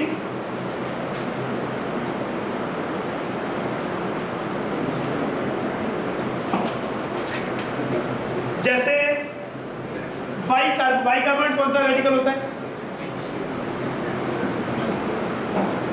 तो जितने भी बाइकार्बोनेट्स होते हैं उनको अगर हीट किया जाए तो heat they decompose to carbonate water and CO. All bicarbonates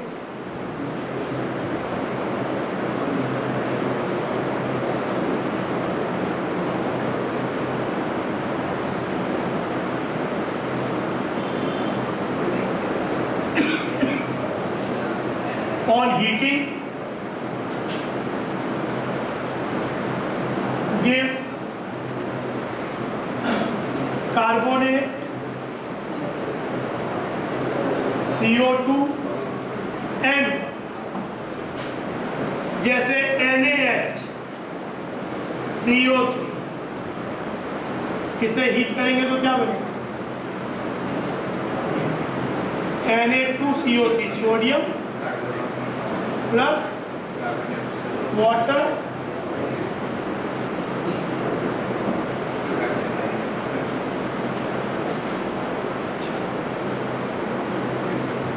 magnesium bicarbonate. Reaction लिखो, देखने से रिएक्शन याद नहीं रहती, लिखने से याद रहती। मैग्नीशियम बाइकार्बोनेट, मैग्नीशियम 2+ होता है, बाइकार्बोनेट -1 होता है, तो ये क्या देगा हीट करने में? मैग्नीशियम वाटर है, ये हो गया। ऐसे इसमें भी जहाँ सा वो होता है कि तो अभी मैग्नीशियम कार्बोनेट वाटर है CO। तो अच्छा, अब एक बात है कि कार्बोनेट, तो हर कार्बोनेट भी इतना स्टेबल नहीं। जैसे कुछ कार्बोनेट है, जैसे sodium carbonate, potassium carbonate, they are quite stable. In fact alkali metal जो होते हैं, lithium, sodium, potassium, rubidium, caesium, इनके जो कार्बोनेट्स होते हैं, सोडियम, पोटेशियम, रुबिडियम, सीजियम के जो कार्बोनेट्स होते हैं, दे आर स्टेबल। स्टेबल का मतलब नॉर्मल हीटिंग में दे विल नॉट डिकम्पोज। लेकिन लिथियम कार्बोनेट जो होता है वो इतना स्टेबल नहीं होता। लिथियम कार्बोनेट का फॉर्मूला होता है Li2। ये हीट करने पे, मतलब जिस हीटिंग पे ये काम हो रहा होगा, उस हीटिंग पे लिथियम कार्बोनेट भी डिकम्पोज हो जाएगा एंड फॉर्म Li2 है, ये सॉलिड ऑक्साइड। और ये तो अगर लिथियम बाइकार्बोनेट को आप हीट करते हो तो your output will not be lithium carbonate. Finally, it will be lithium oxide, CO2 and water. लेकिन ये वाले कार्बोनेट स्टेबल, लिथियम को छोड़, बाकी कार्बोनेट्स जो है एल्कली मेटल के लिए स्टेबल। लेकिन जो एल्कलाइन अर्थ मेटल होते हैं उनके कार्बोनेट इतने स्टेबल नहीं होते। चाहे वो बेरिलियम हो, चाहे वो मैग्नीशियम हो, चाहे वो calcium, they decompose to oxide and CO। मतलब जो beryllium, magnesium, calcium, strontium, barium, ये जो कार्बोनेट है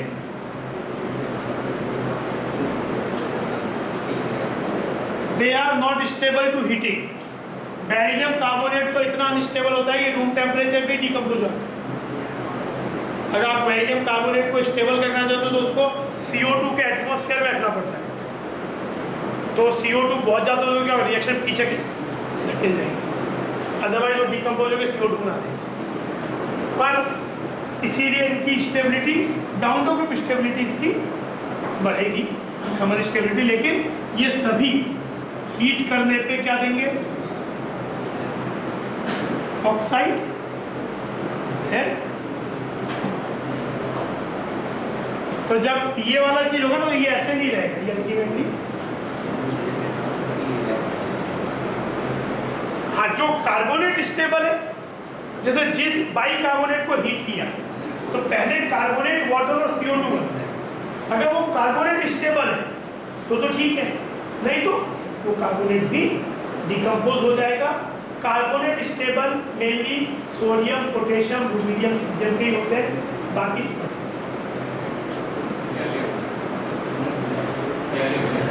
किसका गैलियम कार्बोनेट को मतलब बनेगा ही नहीं, कोई गैलियम जो है +2 नहीं लिखा, गैलियम का +1 मिलता हो, मतलब गैलियम कार्बोनेट स्टेबल नहीं है, तो गैलियम कार्बोनेट तो Ga2+, मानो कि Ga+1 का बन गया +3 का, तो गैलियम कार्बोनेट को मतलब इतना इंपॉर्टेंट कंपाउंड नहीं हुआ सुनते हैं। तो अगर कार्बोनेट मिलते भी ज़्यादातर तो वो एल्कली मेटल्स, एल्काइन अर्थ मेटल के मिलते हैं, फिर कुछ जिंक के मिलते हैं, लेड के मिलते हैं। तो ये एक्चुअली आपने एक साथ रिलेशनशिप पढ़ा होगा, may be theory problem, diagonal relationship करके एक चीज, लिथियम जो होता है ना वो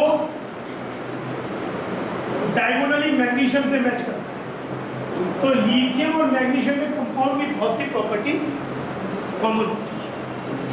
तो जैसे मैग्नीशियम कार्बोनेट अनस्टेबल है, लिथियम कार्बोनेट भी अनस्टेबल।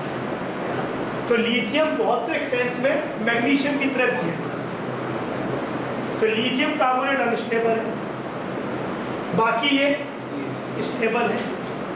और बाकी जितने लेड कार्बोनेट है, PbCO3 तो बनेगा PbOCO, zinc carbonate ZnCO3, ZnO, oxide है CO2। और कुछ कार्बोनेट जो कि उसके हैं नोबल मेटल्स, सिल्वर का है, जो मतलब ये गोल्ड मरकरी का है, उनके क्या होता है, उनके ऑक्साइड में अनस्टेबल होता है। सिल्वर, मरकरी, इनके ऑक्साइड भी अनस्टेबल होता है, तो oxide further decompose to metal है ऑक्साइड। जैसे सिल्वर कार्बोनेट को हीट करोगे तो क्या बनेगा, सिल्वर का पहले बनेगा silver oxide and CO2, but silver oxide भी उसी टेम्परेचर पे डिकम्पोज होके सिल्वर एंड, ठीक है ना। मरकरी कार्बोनेट में भी यही होगा, तो जैसे Ag2CO3 will give AgCO2 and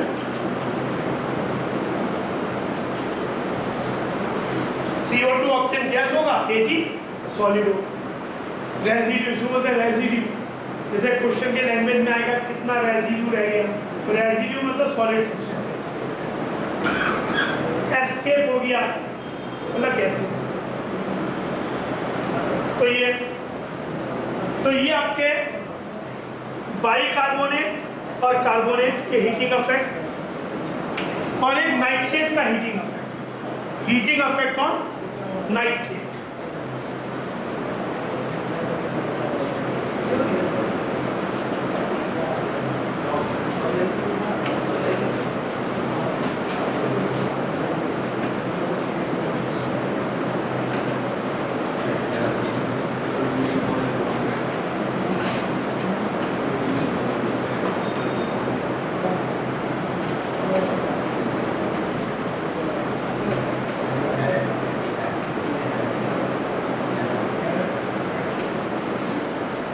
Heating effect on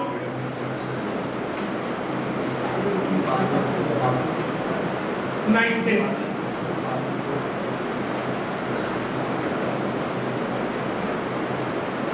तो नाइट्रेट्स पे जो हीटिंग इफेक्ट होता है,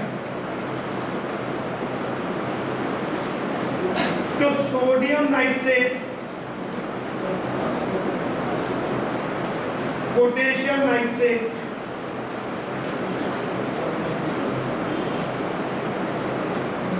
रुबीडियम नाइट्रेट, ये सब on heating gives nitrite and oxygen.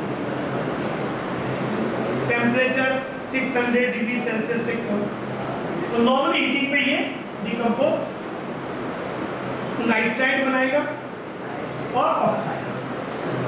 लेकिन बाकी जो नाइट्रेट्स है, जैसे एक तो लिथियम नाइट्रेट,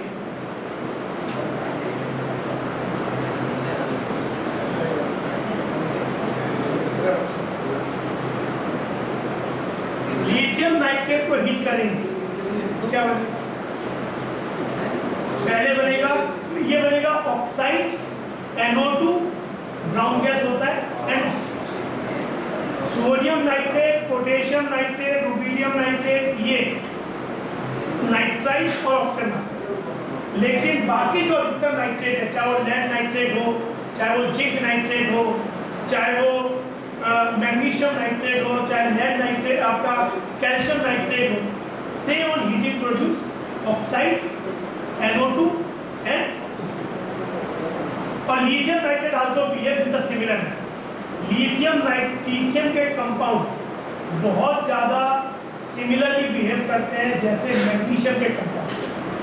इसको बहुत स्ट्रॉन्ग डायगोनल रिलेशनशिप है, क्योंकि लिथियम आयन की जो चार्ज डेंसिटी होती है, भाई जैसे अब लिथियम आयन है और मैग्नीशियम 2+ आयन है, तो नाइट्रेट को थोड़ी ना मालूम है कि वो लिथियम आयन है या उस पर तो Li और Mg लिखा हुआ है या उसने इंग्लिश पढ़ी हुई है, उसे तो क्या है मेनली एक एनाइन दूसरे कैटायन को कैसे वो करेगा, उसका चार्ज डेंसिटी कितना है, साइज क्या है। अगर वो सब एक जैसा लगेगा तो उसे क्या लगेगा, दोनों आयन से एक नाइट्रेट आयन है और वो लिथियम को अप्रोच कर रहा है या मैग्नीशियम 2+ को अप्रोच कर रहा है, तो उसको थोड़ी ना इस बात का ज्ञान है, ये तो हमने डिवाइड कर दिया, उसके लिए तो एक चार्ज है, तो अगर ये चार्ज डेंसिटी इसकी सेम है, साइज सेम है, तो क्या अप्रोच कर दोनों एक जैसे, क्योंकि कंपाउंड का बिहेवियर भी एक जैसा होता है। तो लिथियम के कंपाउंड और मैग्नीशियम के कंपाउंड बहुत ज़्यादा आपस में सिमिलरिटी, जिस चीज़ को हम डायगोनल रिलेशनशिप होता है, तो ये बनेगा Li2O,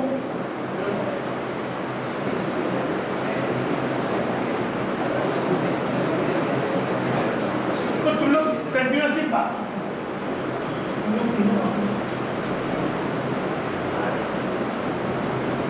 ये होगा, तो ये क्या होगा,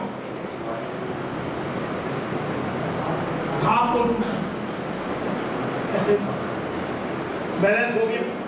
अब अगर उसको फ्रैक्शन हटाना है तो पूरे को 2 से मल्टीप्लाई करें, 4 2 4, तो ये हुआ लिथियम नाइट्रेट। लेड नाइट्रेट कैसे बिहेव करेगा, बाकी इनफैक्ट इन नाइट्रेट को छोड़ के सभी नाइट्रेट ऑक्साइड, NO2 और O2 बनाते हैं, लेकिन सिल्वर नाइट्रेट और मर्क्यूरी नाइट्रेट क्या करेंगे, वो ऑक्साइड को भी डिकम्पोज कर देंगे और मेटल ऑफ ये बनेगा PbO,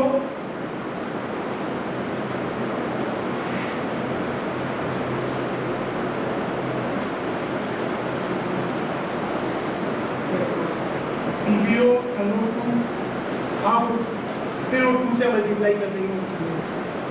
ऐसे ही जिंक नाइट्रेट, ऐसे ही कॉपर नाइट्रेट, ऐसे ही मैग्नीशियम नाइट्रेट, सभी इस तरीके से। और सिल्वर नाइट्रेट ये जरा सा अलग बिहेव करेगा, ये बनाएगा Ag, NO2 है,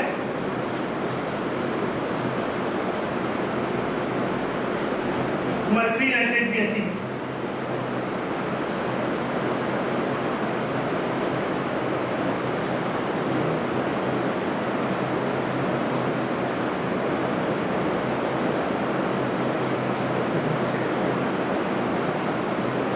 तो ये कुछ हीटिंग इफेक्ट है।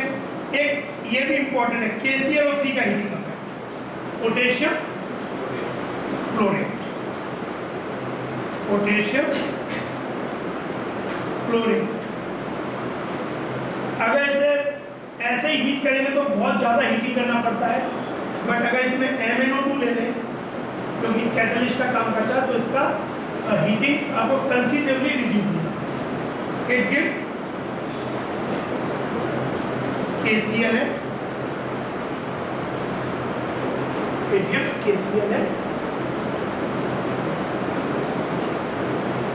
ये कुछ और भी डीपल जो आपके ऐड अप होते जाएंगे चीज़ें, चलो ये कोई कंप्लीट लिस्ट नहीं है, एक बस पहले की, लेकिन स्टोइकोमेट्रिक कैलकुलेशन में जनरली ये सब चीज़ों से काम चल जाता है। फिर जैसे जैसे आप इनऑर्गेनिक और पढ़ोगे डेफिनेटली उसका रिएक्शंस एडअप ही होंगे। इवन KClO4 को हीट कर लिया, ये क्या होता है, इसका नाम था सर ClO3 होता है क्लोरेट, ClO4 होता है पर क्लोरेट, पोटेशियम पर, इससे भी KClO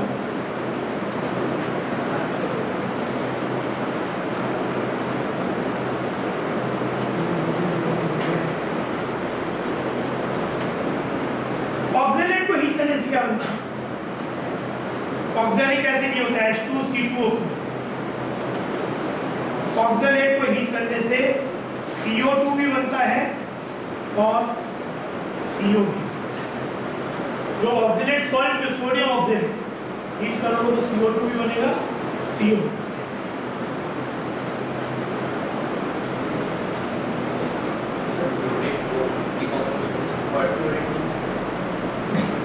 क्लोरेट पर क्लोरेट को, क्योंकि पर क्लोरेट का ज्यादा ऑक्साइड स्टेट होता है, पर क्लोरेट में ज्यादा ऑक्सीजन, तो वो डिकम्पोज होके क्लोरेट,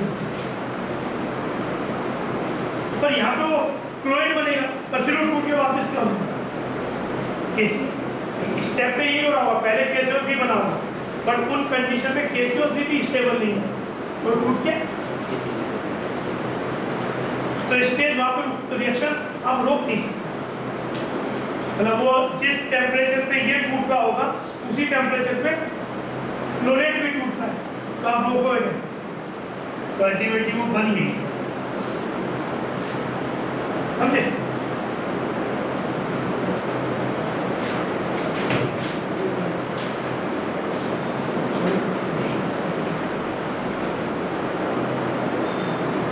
अच्छा, ये रिएक्शन किस कैटेगरी में आएगी, Na2CO3 प्लस HCl क्या बनेगा, ये किस कैटेगरी की reaction, HCl is a strong acid, Na2CO3 is a salt है, पहली बात इसका NaOH और carbonic acid H2CO3, carbonic acid is a weak acid, NaOH is a strong base, ये सॉल्ट का नेचर क्या होता है, बेसिक, ये एसिड है, एसिड बेस नेचर, तो ये अगर HCl आपके पास एक्सेस क्वांटिटी में है तो NaCl वाटर और CO2 बनता है,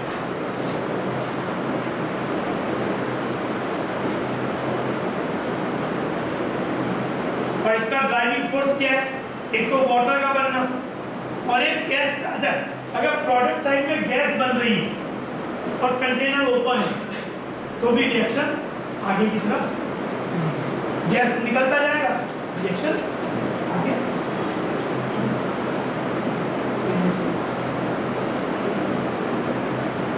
ऑर्डरलेस कार्बन डाइऑक्साइड कलरलेस होता है, ऑर्डरलेस होता है, एसिडिक होता है या बेसिक होता है, एसिडिक। कैसे लगेंगे, पानी में डालने में क्या बनता है,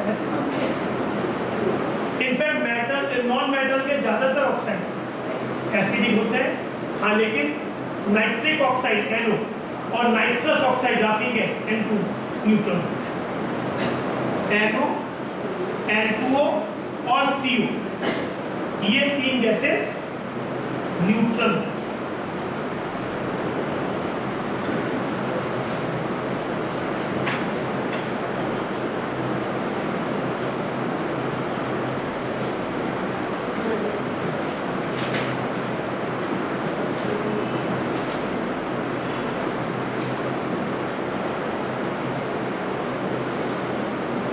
अगर आपके पास कार्बोनेट है, कार्बोनेट को एसिड से ट्रीट किया,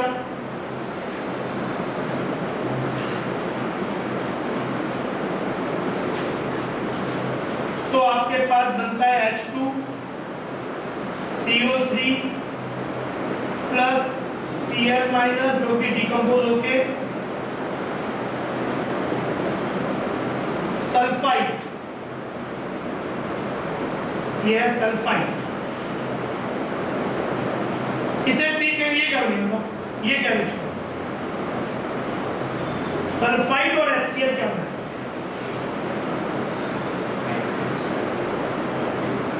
H2SO3 और H2SO3 से कौन सा गैस बनेगा? SO3 H2SO4 H2SO3 बनेगा पहले, जो कि SO2 और अगर सल्फाइड है, सल्फाइड और HCl मिलकर कौन सा गैस बनाएंगे? वेरी रोटल एग्स में very bad smelling gas H2S, rotten egg बोलते हैं हाइड्रोजन। तो ये सॉल्ट्स हैं, these are the salts।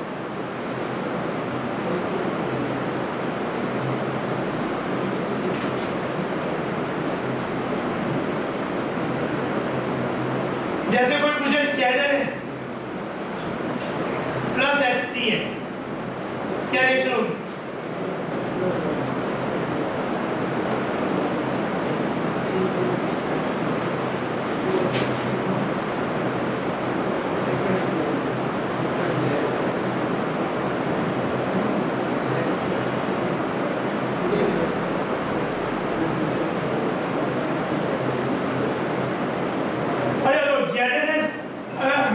उससे देखा जाए जो टेबल थी, ZNS क्या है? सॉल्युबल इनसॉल्युबल क्या है?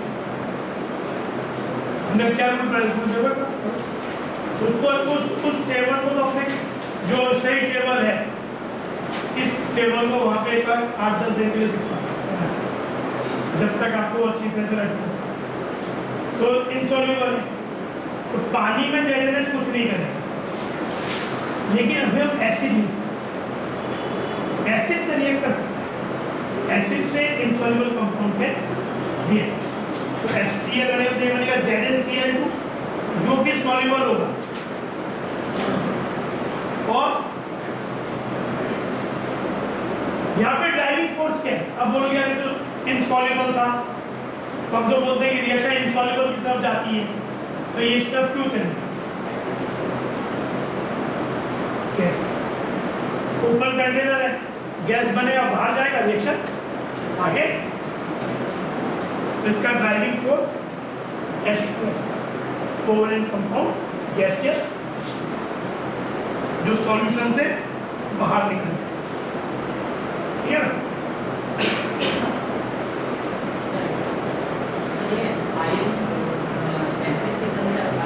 ये आयंस आपके मतलब सॉल्ट के थ्रू आ रहे हैं, जैसे Na2S से आ जाएगा H2- ZNS से आ रहा है, सॉल्युबल सॉल्ट से भी आ सकता है और समटाइम इनसॉल्युबल सॉल्ट। तो इनसॉल्युबल फिर वो जैसे मतलब ऐसा जैसे एसिड है ना, वाटर नहीं, तो Na2S प्लस वाटर भी H2S दे देंगे, लेकिन ZNS प्लस वाटर H2S नहीं, ZNS को HCl स्ट्रॉन्ग एसिड।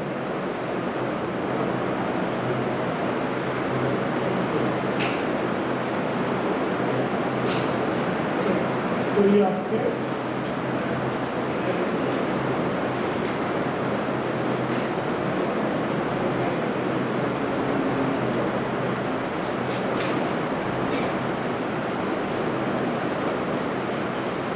ठीक है। रेडॉक्स सेक्शन में तो फिर हम लोग रेडॉक्स में फिर ऑक्सीडेशन कुछ चीज़ें और भी आएंगी, पोटेंशियल जो चीज़ें। तो अभी ये अब एक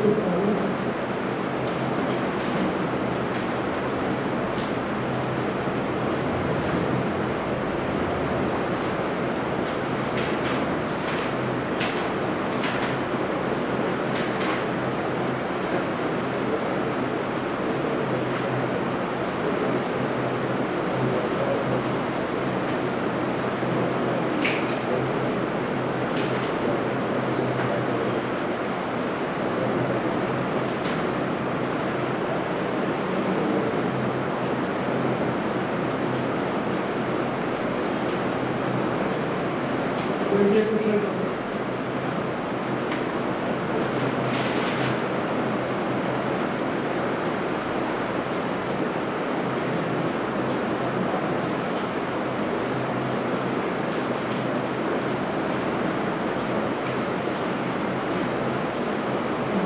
of the following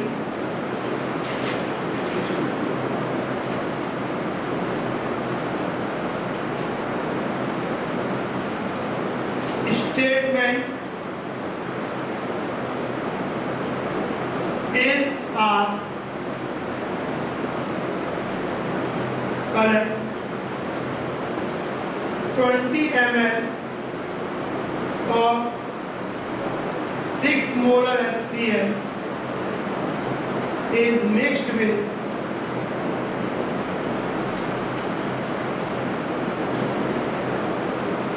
50 ml of 2 molar barium hydroxide and 30 ml of water is added.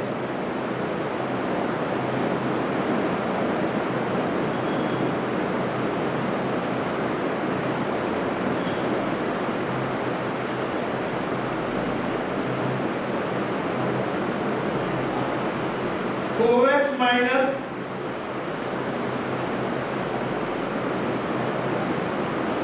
concentration of OH minus remaining concentration मतलब मोलैरिटी। ऐसे कंसंट्रेशन के बहुत से तरीके हैं, पूछा कुछ नहीं दिया है तो ज़्यादातर मोलैरिटी कुछ भी 0.8 मोल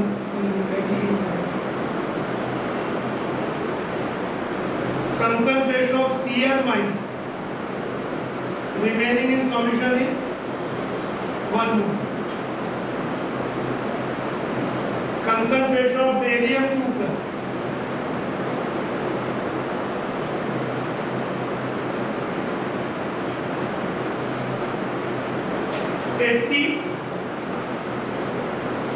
millimoles of OH minus is in excess. 1/mole.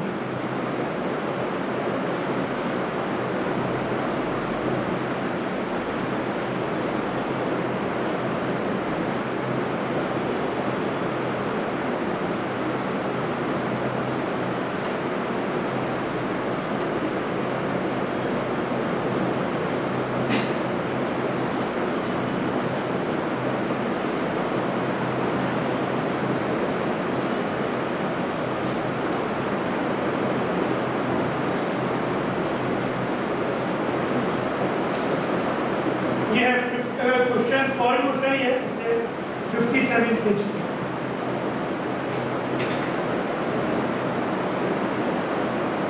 देखो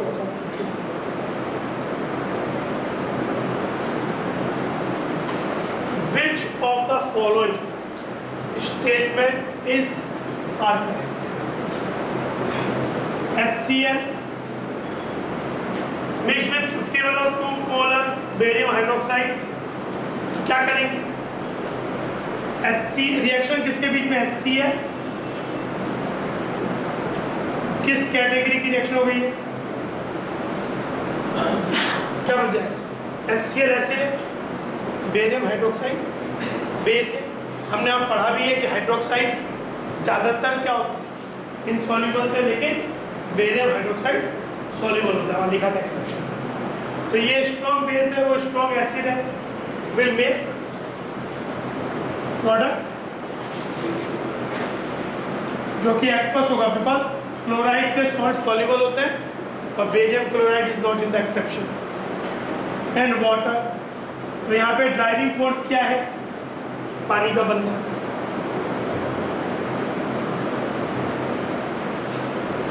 ये तो रिएक्शन हो गई। अब 20 ml 6 मोलर मतलब कितना मिलीमोल?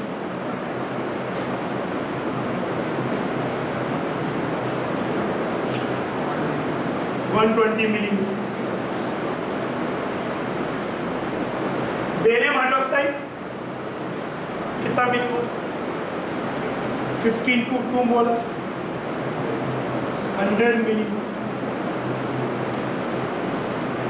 Limiting agent 120/2 60, 100/1। ये बैलेंस है, रिएक्शन इज बैलेंस्ड।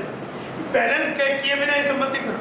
अभी हम तरीका, हमने अभी अनबैलेंस रिएक्शन को सॉल्व करने का तरीका नहीं सीखा है, उसके तरीके अलग है।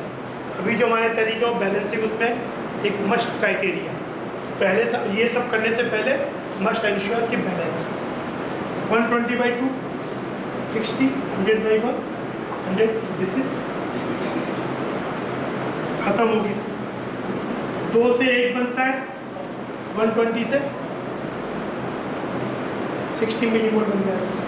पानी की जरूरत नहीं है, वो तो मतलब वाटर में ही चला जाएगा, पूछा भी नहीं कहीं। ये हो गया। और ये कितना बचेगा? 2 से 1 करता है रेट, 120 से 60 रिएक्ट करेगा। ये रिमेनिंग, ये फॉर्म, लेकिन दोनों ही ये एक्वस है, मतलब दोनों ही आयोनाइज होके रहेंगे, इसमें कोई प्रेसिपिटेट नहीं है। तो अब पूछा क्या है? अच्छा, बाद में 30 ml पानी और ऐड किया, उससे मिलीमोल पे कोई फर्क नहीं पड़ेगा, लेकिन डाइल्यूशन पे फर्क पड़ेगा। पर अगर एक बार इस तरीके से सोचना शुरू कर दिया तो रटने वाला मैं बात ही समझना शुरू कि पहले वॉल्यूम कितना हुआ, 20 + 50 70, और फाइनली वॉल्यूम कितना हो गया 100। तो आपके आराम के लिए दिया, सॉल्विंग आसान हो जाएगा। अच्छा, अब देखो पूछा क्या है? OH minus concentration in the solution. OH minus कहाँ से मिलेगा फाइनली? तो अगर एक बेरियम हाइड्रोक्साइड है तो 2 OH देता है, 1 मोल 2 मोल OH देता है। बचा कितना है? 40। 40 कितना देगा? 80।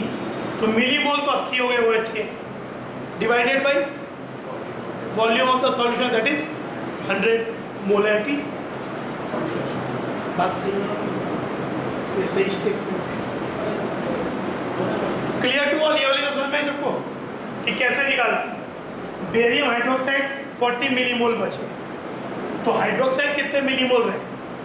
क्योंकि ये आयोनाइज होकर रहेगा, it's not a precipitate, neither it is an covalent compound, it's an aqueous electrolyte, टूट के रहेगा। Barium hydroxide is a strong base, ionise होकर रहेगा। तो 40 मिलीमोल इसके हैं, तो OH माइनस के 80 मिलीमोल, 80 मिलीमोल डिवाइडेड बाई 100.8 मोल। ये Cl माइनस कहाँ से आएगा? ये भी स्ट्रॉन्ग इलेक्ट्रोलाइट है, सॉल्युबल सॉल्ट है। कितना होगा? 60 मिलीमोल बने, तो 1 से 2 तो 60 से 120, तो मोलैरिटी 1.2, यानी ये बात सही। Cl माइनस की मोलैरिटी कितनी? नॉट 1 मोल, 1.2। ये वाला बेरियम 2+ क्या होगा? इधर से कितना बना? बेरियम दोनों से बनेगा, बेरियम यहाँ से भी बनेगा, यहाँ से भी बनेगा। कितना बना? यहाँ 60 और 40 जुड़ के 100, 100/100। ऐसा जो बात, ये दोनों जगह से बेरियम आए, बेरियम 2+ हो गए टोटल 100 मिलीमोल, 100/100, वॉल्यूम 100 है। ये OH कितना है? 40 × 2, 80 मिलीमोल। बोल यही है, वो तो बोला 80 millimole of OH minus is in excess. Yes, ठीक है। एक क्वेश्चन,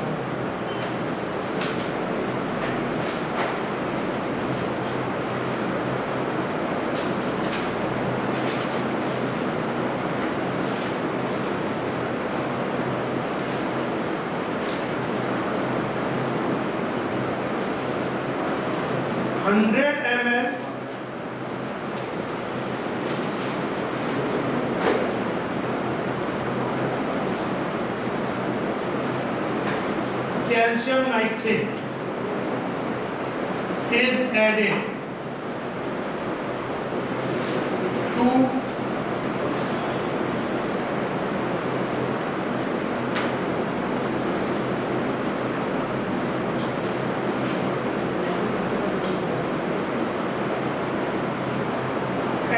Na2CO4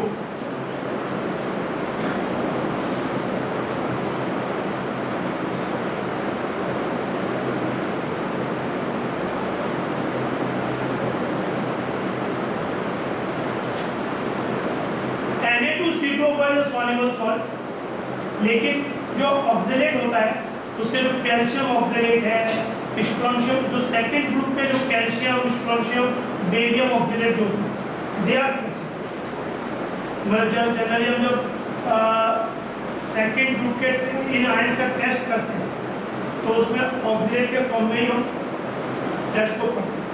उस टेबल में ऑक्सीडेट नहीं दिया क्योंकि ऑक्सीडेट मतलब इतना क्लियर का डिस्टिंक्शन नहीं है, लेकिन सोडियम और के ऑक्सीडेट एल्कली मेटल सभी सॉल्ट सोल्यूबल और ऑक्सीडेट के जो एल्कलाइन अर्थ मेटल के ऑक्सीडेट है mainly strontium barium and calcium they are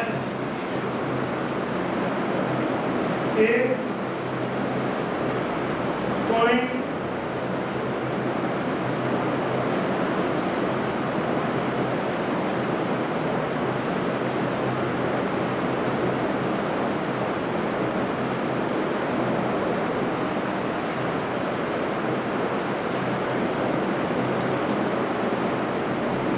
will get precipitated.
Calcium nitrate soluble salt because nitrate है, sodium oxalate soluble salt because sodium का salt है, यानी ये दोनों सॉल्युबल सॉल्ट है।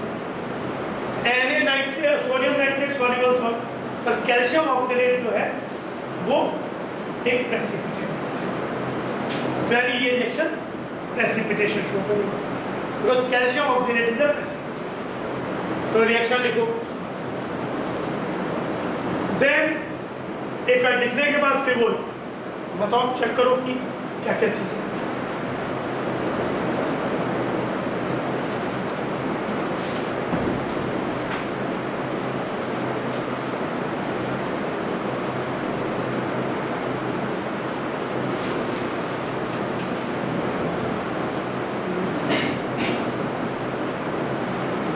क्या रिएक्शन होगी?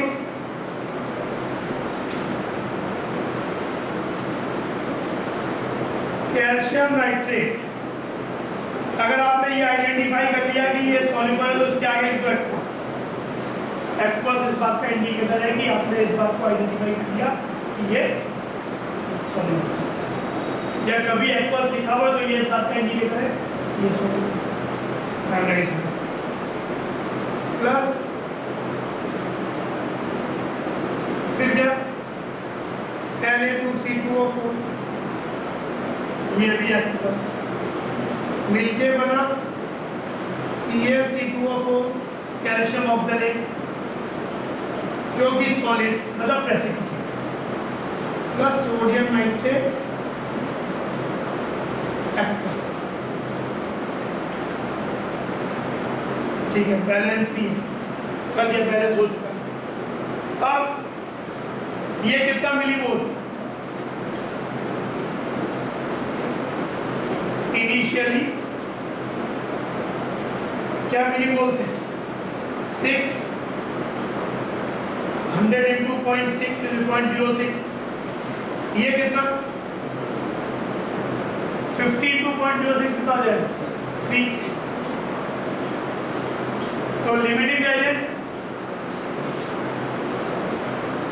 ये हो गया, ये खत्म हो गया, ये कितना बचा 3, 1 से 1 रिएक्ट किया, 3 से 3 करेगा, 3 बच गया। ये कितना बना बस 3 से 3 बनेगा, और तो ये सॉल्यूशन का पार्ट नहीं है, और ये 6 बनेगा। अब अच्छा ये बोली ऐसे तो ये कितना 3 मिलीमोल है, मोल कितने हो गए 3/1000 है नहीं? तो ये बात सही है, 0.003 mole of calcium oxalate will be form. ये बात सही है ना? They are not the part of the solution, they are in the precipitation. But बता तो ही मास पूछेंगे तो मल्टीप्लाई में इट्स मोल मास। ये बात सही है क्या? ये वाली बात क्या Ca2+ रहेगा? ये यहां से Ca2+ नहीं आएगा, तो ये तो प्रेशर होगा, पर इधर से आएगा Ca। रिमेनिंग कितना 3 मिलीमोल। तो 3 मिलीमोल कैल्शियम नाइट्रेट अगर रिमेनिंग है तो कितना कैल्शियम 2+ बनाएगा? एक कैल्शियम नाइट्रेट एक कैल्शियम बनाता, 3 मिलीमोल 3 बनाएगा। 3 मिलीमोल मतलब कितना हो 0.003, यानी ये वाली बात भी है ना। Ca2+ विल रिमेनिंग 0.003 मोल। क्या ये वाली बात सही है? हाँ, ये तो पहले ही आइडेंटिफाई किया।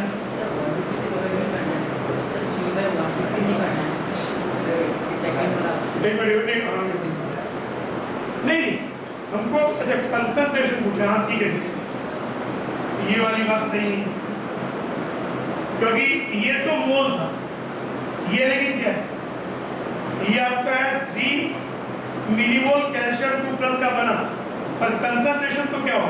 हाँ बिल्कुल सही, Ca2+ का कंसंट्रेशन क्या हो 3/150, which is not 0.003 मोल। ये बात सही, वहां पे एक्चुअली मोल बोला तो दिक्कत है। ये वाली बात सही है। और calcium nitrate is the excess, ये होगा आंसर इसमें। ठीक है सर,